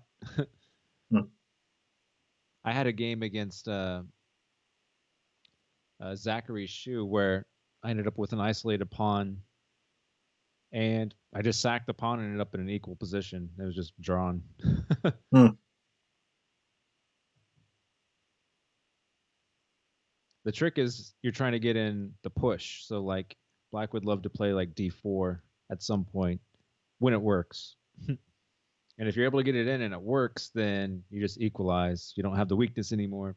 This is a little different though because our king side is open. So I don't know if we could equalize doing something like that, but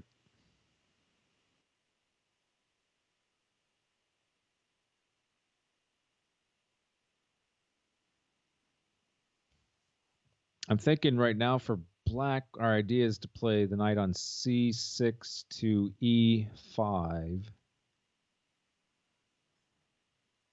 And then if trades, knight takes, we just have a really good knight in the middle of the board. And we can play d4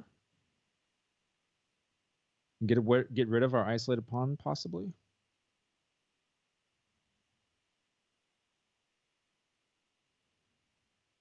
All right, after g3, then I want to play the other knight to e5 because our knight on g4 isn't doing as much.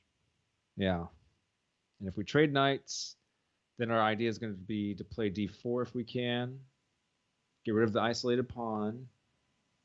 And actually, black will be sitting pretty good with the queen in the middle of the board, the knight in the middle of the board. Queen and knight attack a king pretty well. I think I would actually prefer black in that position. And with an extra 11 minutes, Yeah.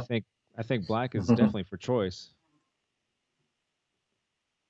Yeah, bishop back and then d4. I don't see why not. There you go. See, everybody's like afraid to play the isolated pawn, or at least some people are. You don't really need to be like it's so often you're able to get rid of it. You're able to trade it off or even just give it up and still hold. And then actually sometimes you just end up way better. Like in this position, Panda's way better. Is that just in general, or does it matter if it's in the center or on the sides? Um I'm talking specifically about the queen isolated pawn. Oh, okay. Yeah. When you're talking about the sides, it's a little different, kind of similar ideas, but the reason a queen isolated pawn is not horrible is because it usually means that your pieces are more open. They have more files, more diagonals. Hmm. So you get more activity for having the isolated pawn.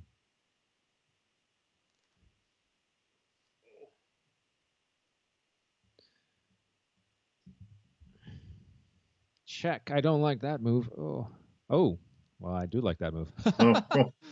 My goodness. Positionally, I didn't like it, but because it won a queen, I loved it.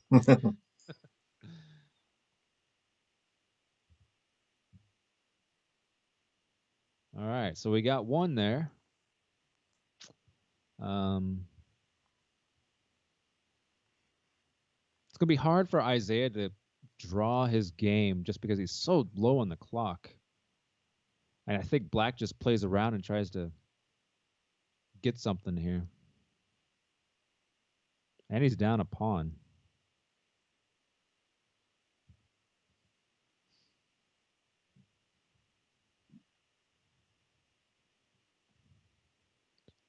But we need 2 more points without giving up a point.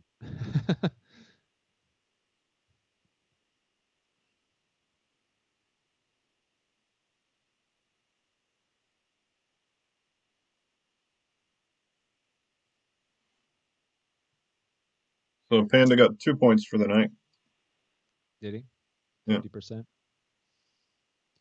50% is reasonable. It's stable, you know? Yeah, he got 2 for us this week and then 4 last week. Him and Nathaniel both got 4-0 last week. And then I think 2.5 week one. So he's been really good every week for us. Actually, it's 4 rounds, so you'd like to get. Yeah, you want 2 points. Yeah. Um, that's what we need. We need solid players. Now, here's an interesting idea for Isaiah. Pawn captures g5, king takes, bishop f6, check, king takes knight. Is that just straight losing?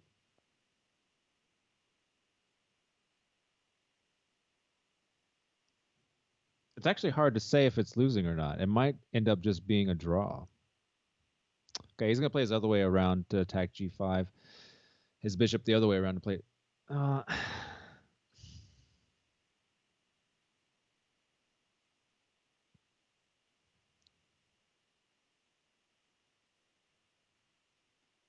I think Isaiah can hold this, but I mean, he's got 40 seconds.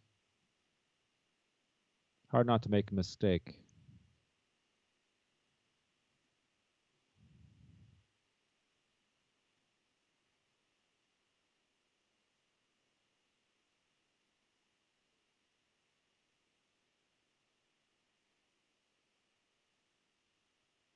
Yeah, white should be okay here, though, positionally.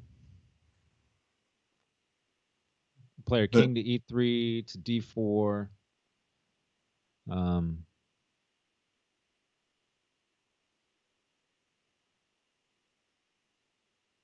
yeah, it's probably just a draw. The problem is the black king is just too far back.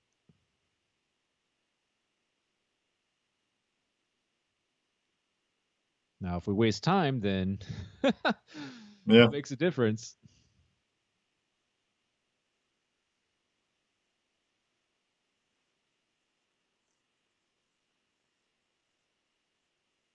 It's not like bishop c7.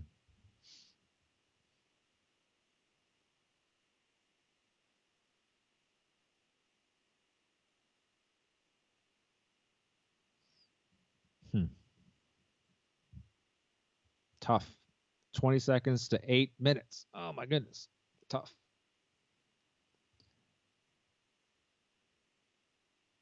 Now his pieces are getting all bound up. Ugh. Black's king is going to come forward. Ugh. I don't know. I think white's losing now.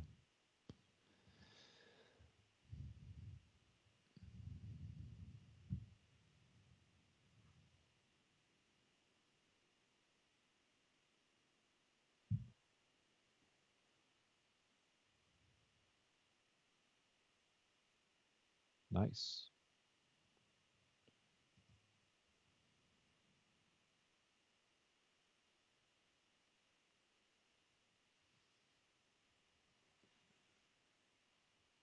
Yeah, I'm pretty sure white's going to lose. All right.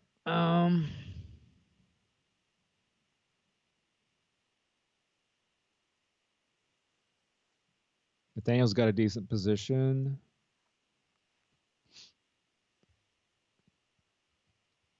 We're going to double rooks. Knight g5. We just drop the rook back to e7.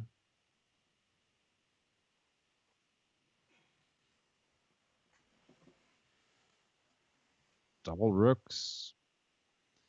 And it's comfortable. We got a pass pawn. Protected pass pawn. How did he solve the knight problem? Looks like he traded him, I guess. And yeah, he broke free. Completely broke free. It's crazy how that happens, but it does.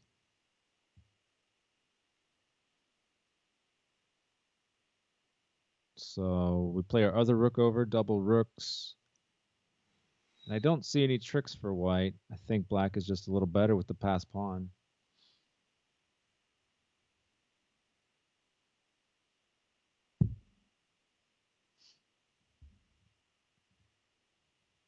I didn't see what happened in Panda's game. Did he win? Oh, wait. Yeah, he did. Yeah, we saw that one. Right. He just suddenly. He's playing another game now. Oh, okay.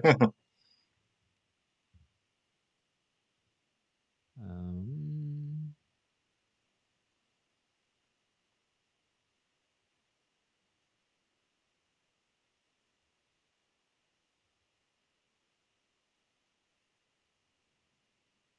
Looks like Ken's trying to get the win. Hopefully he can. Tough position, though. I mean, F2 is weak.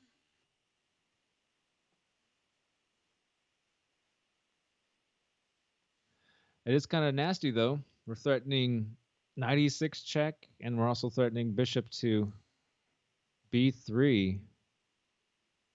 Rook f6 feels clunky, but maybe it's okay. Probably bishop b3 anyway.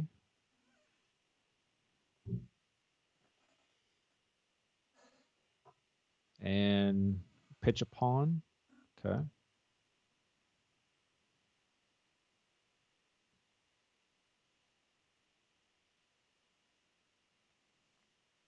I think we do bishop takes, and if knight takes, pawn takes. We're still threatening knight e6 check. Ugh.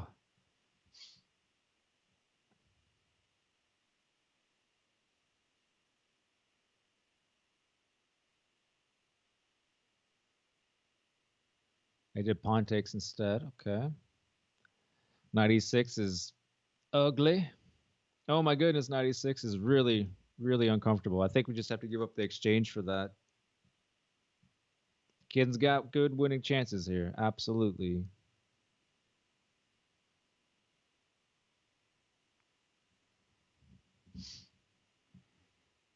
Black can't do anything about knight e6. You just have to give up a rook. Nothing else to do.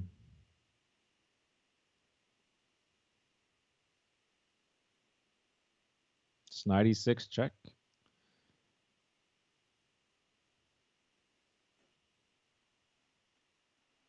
Or do we play d6? So tempting.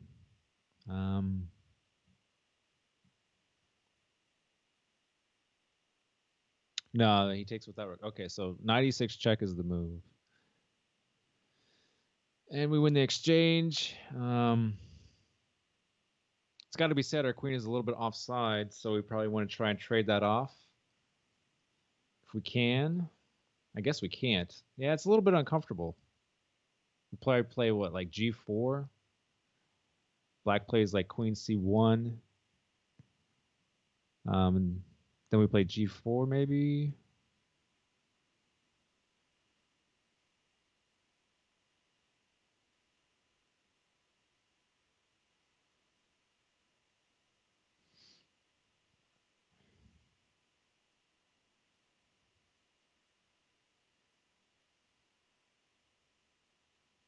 I don't know. Can he castle?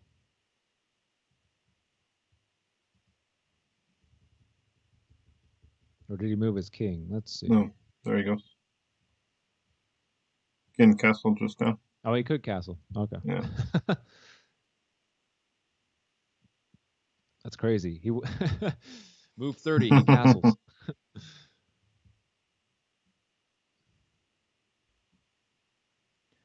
Yeah, I've never met Isaiah or Asish. I've met the other two players. Yeah. I haven't met Asish either. And I actually haven't talked to Isaiah, but I know who he is. Oh, it looks like Ken's going to go into a draw. Look at that. That's a shame. That's a shame.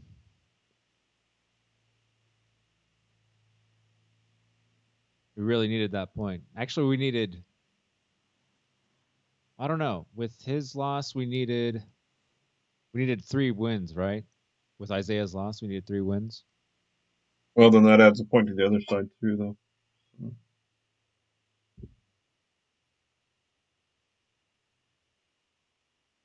So, yeah, 3 would have given us a draw, I guess. Right. So if King gets a draw and he got a draw, then there's no way we can win now. Or tie it up, rather. And we're down to the final seconds in Nathaniel's game. In a tough spot.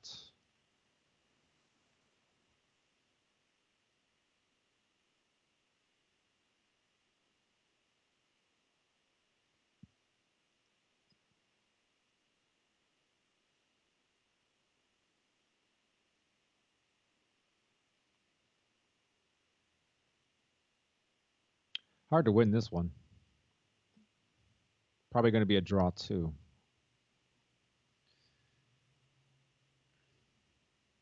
So what was his idea here? We're just going to try and win e5? Like knight d7? Oh, he played knight e8. Why did he play that way? Pushes king over. Ugh. Ugh. I don't know. We might be losing this now. I think we're losing.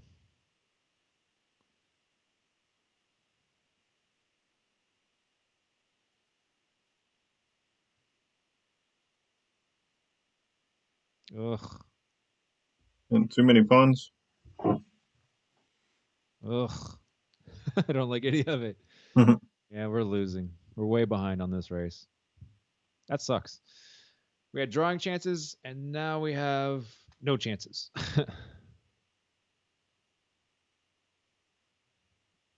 Tough night.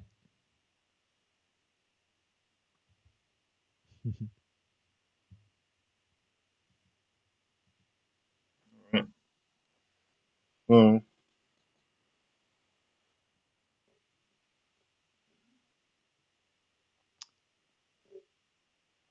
It looks like Minnesota lived up to their legend so far. yeah, I think so. They are playing to strength.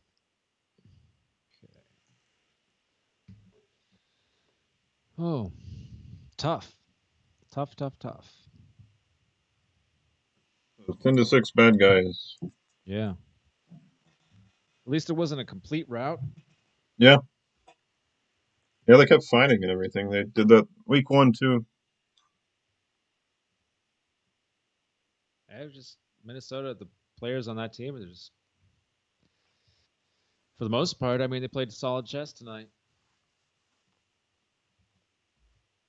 Yeah, what do they have? 2 national masters, it looks like. Yep, they got two of them.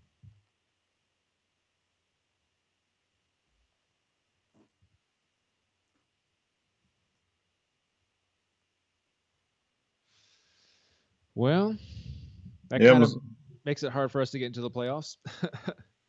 well, I don't know, they've almost got the first spot taken, I think. So, Yeah, I mean, you never know. But so maybe we've got the second spot and the wild card. So, right. But there's probably another team that has a couple wins, right? so I did the standings on the States Chess Cup website. Let me pull those up. Okay, so after week 2, uh, the Central Division, Minnesota had 2, Iowa had 2, Illinois had 2. Wow, tough. So, And we only have one. yeah, so they're all tied for first, and then we're right behind them with 1. So, depends on what Iowa and Illinois do. We've lost to Iowa and Minnesota, so we've got Illinois on the last week, so in Okay. week 7. So, Um, has Minnesota and Iowa played? I don't think so. No, so Okay. Minnesota had one of them had Kansas week 1, so Kansas is at a 0 going into week 3 because we beat them in week 2, Right. Okay. and Nebraska's got a 0. It makes it interesting though if Minnesota and Iowa play, and they will, because everybody plays everybody, right? Yeah. Do you go into that match like I assume they're both going to do pretty well? Do you go into that match as the top seeds? Do you or the top seats? Do you try and draw the match? Oh, I don't know. Maybe You just go in and play solid chess and just you're try to hold completely fine with drawing. hold spots in the standings. Yeah, just hold the top seats. I think it's a reasonable way to play. But of course, you don't want to jeopardize your chess game doing that. So Yeah. Yeah, they are rated, so maybe they'll play for ratings and stuff. But it'd have to be the Grandmaster draws, right? Where they don't voice it, but they just play it. yeah, They both know it's going to be a draw. yeah, they show up. Well, all you have to do is play into one of the drawing lines, and the other person will be like, "Oh, okay, Yeah. I know what we're doing today. We have a little extra time between rounds now." Yeah. It's like Soviet Union versus Soviet Union draws and stuff. Yeah, everything's rigged, so we Yeah. can get Spassky in there. Yeah, I read that one book about Fischer. Can't remember the author. They've got so many different books about him. Well, they talked about that where he was, fighting and clawing for every point, and then the Soviet players would play each other and just have gentle draws, and like one would win and then give draws the rest of the way. So so they could still be respectable, but hand it to the other person. Yeah, yeah, it's lame, is what it is. Yeah, But that's what happens when you're stacked like that. I mean, Soviet chess was ridiculous. They were such a powerhouse for so long.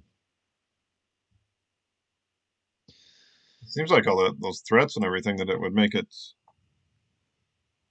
like you'd be too nervous to play well or something like. Yeah, I don't know Uh, how those guys didn't like just have heart attacks and yeah, develop serious health problems. Like that's a lot of stress. because after Taimanov lost to Fischer like 6-0, they found like I don't know if it's like $40 in his suitcase and said that he had taken money to lose the games and stuff like that. And they made it to where he couldn't travel to play anymore, and his wife left him because of the shame of it. I don't think he could even play piano. Like he was a concert pianist, but it Jeez, kind of ruined his life for a few years. it's just so ridiculous. Yeah, they didn't pay attention to he had already beaten somebody else 6-0, and I think he had somebody else that he afterward beat 6-0. Well, yeah, I mean it's you can't let the Americans win, man. Yeah,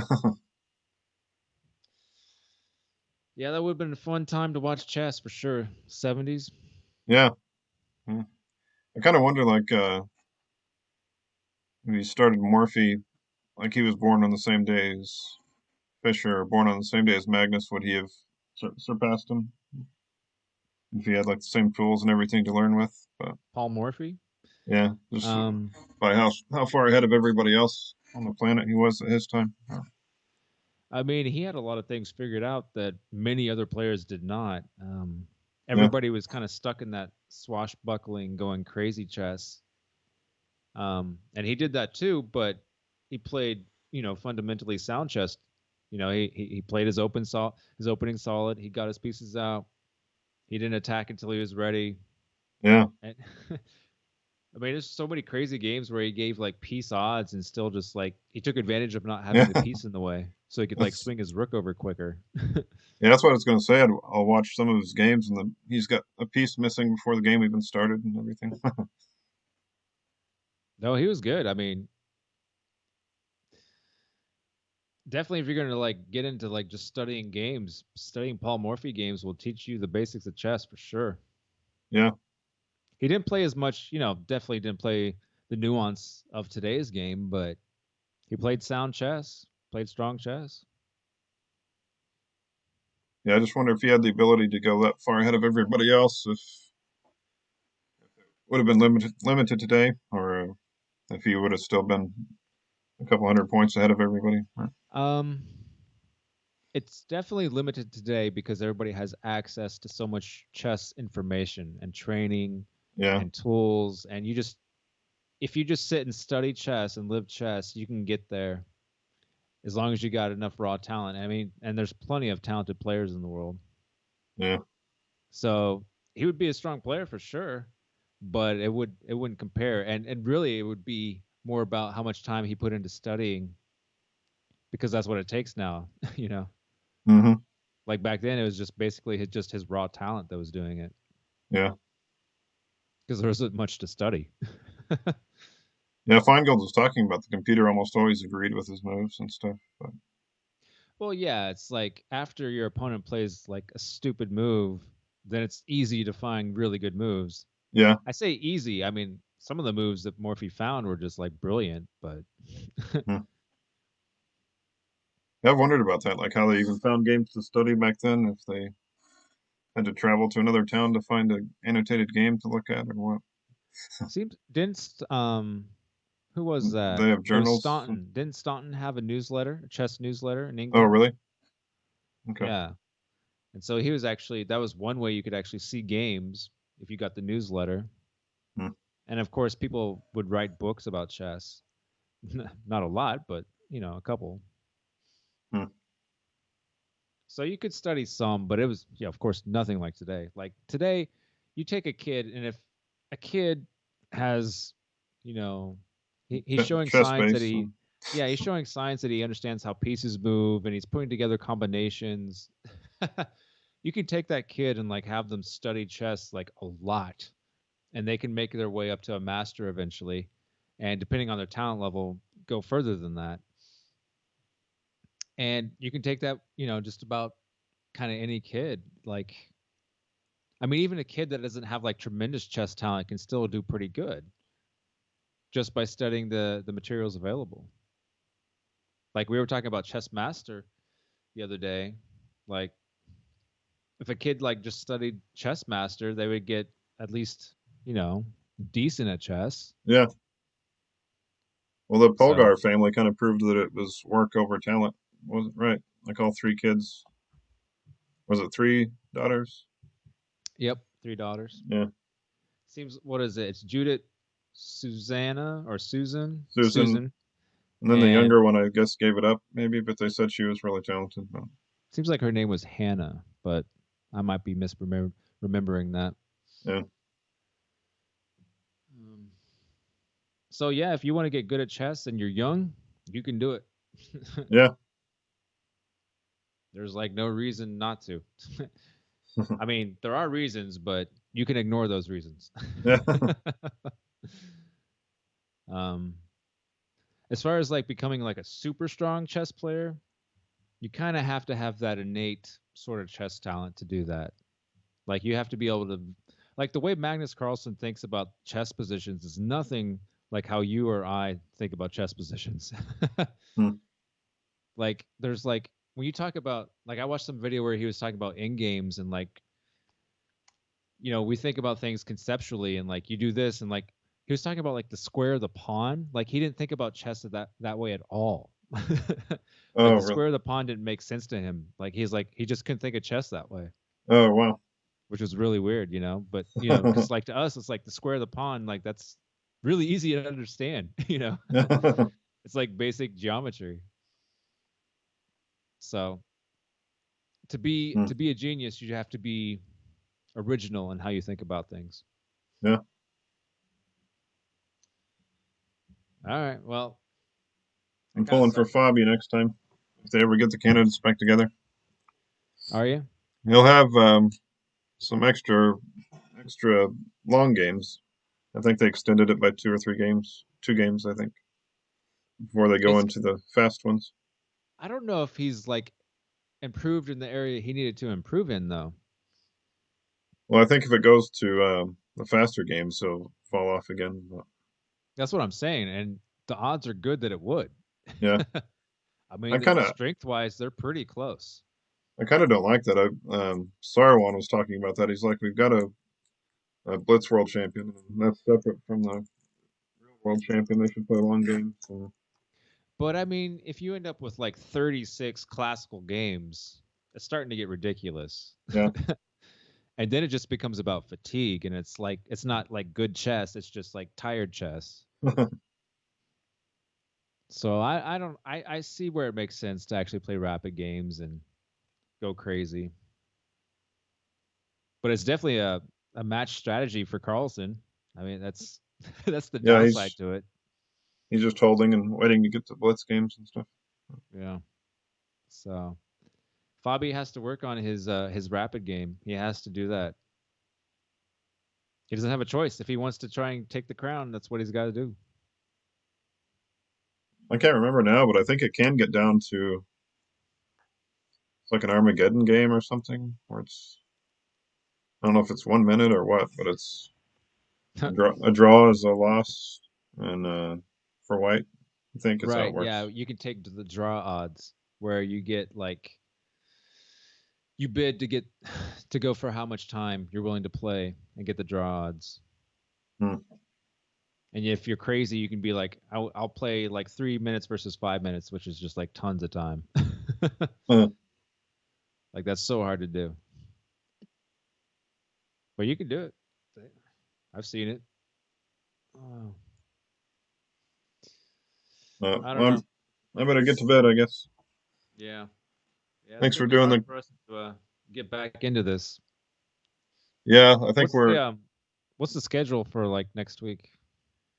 next week. We've got so I can cross that one off. We've got Oklahoma next, and we're the home team, and then the following week is Nebraska. So I think we should. I think we'll win those two. and after that is Colorado, and then we finish up against Illinois. Mm. And I haven't looked at the results this week with the other teams, so maybe the standings have shuffled a little bit. Minnesota's still in first, but they were in first, I think, by tied for first with match points, and then I think well ahead on game points. So, Hmm. and then that Is wild it card. like, is it Tuesday or is it Thursday? Oh, so we've got. Oh, I was gonna try to reschedule that one to another day. So Oh, right, next right week you're now, trying to reschedule. right now it's scheduled for Monday. Oh, it's Monday. Yeah. Okay. So, but I had the. I was gonna try to plan the kids chess club on Monday. So I don't know. And we might have uh, Kovalov playing next week. I don't know for sure. Okay. Well, that'd be cool. I think he's got a pretty busy schedule with school and he tutors and stuff like that.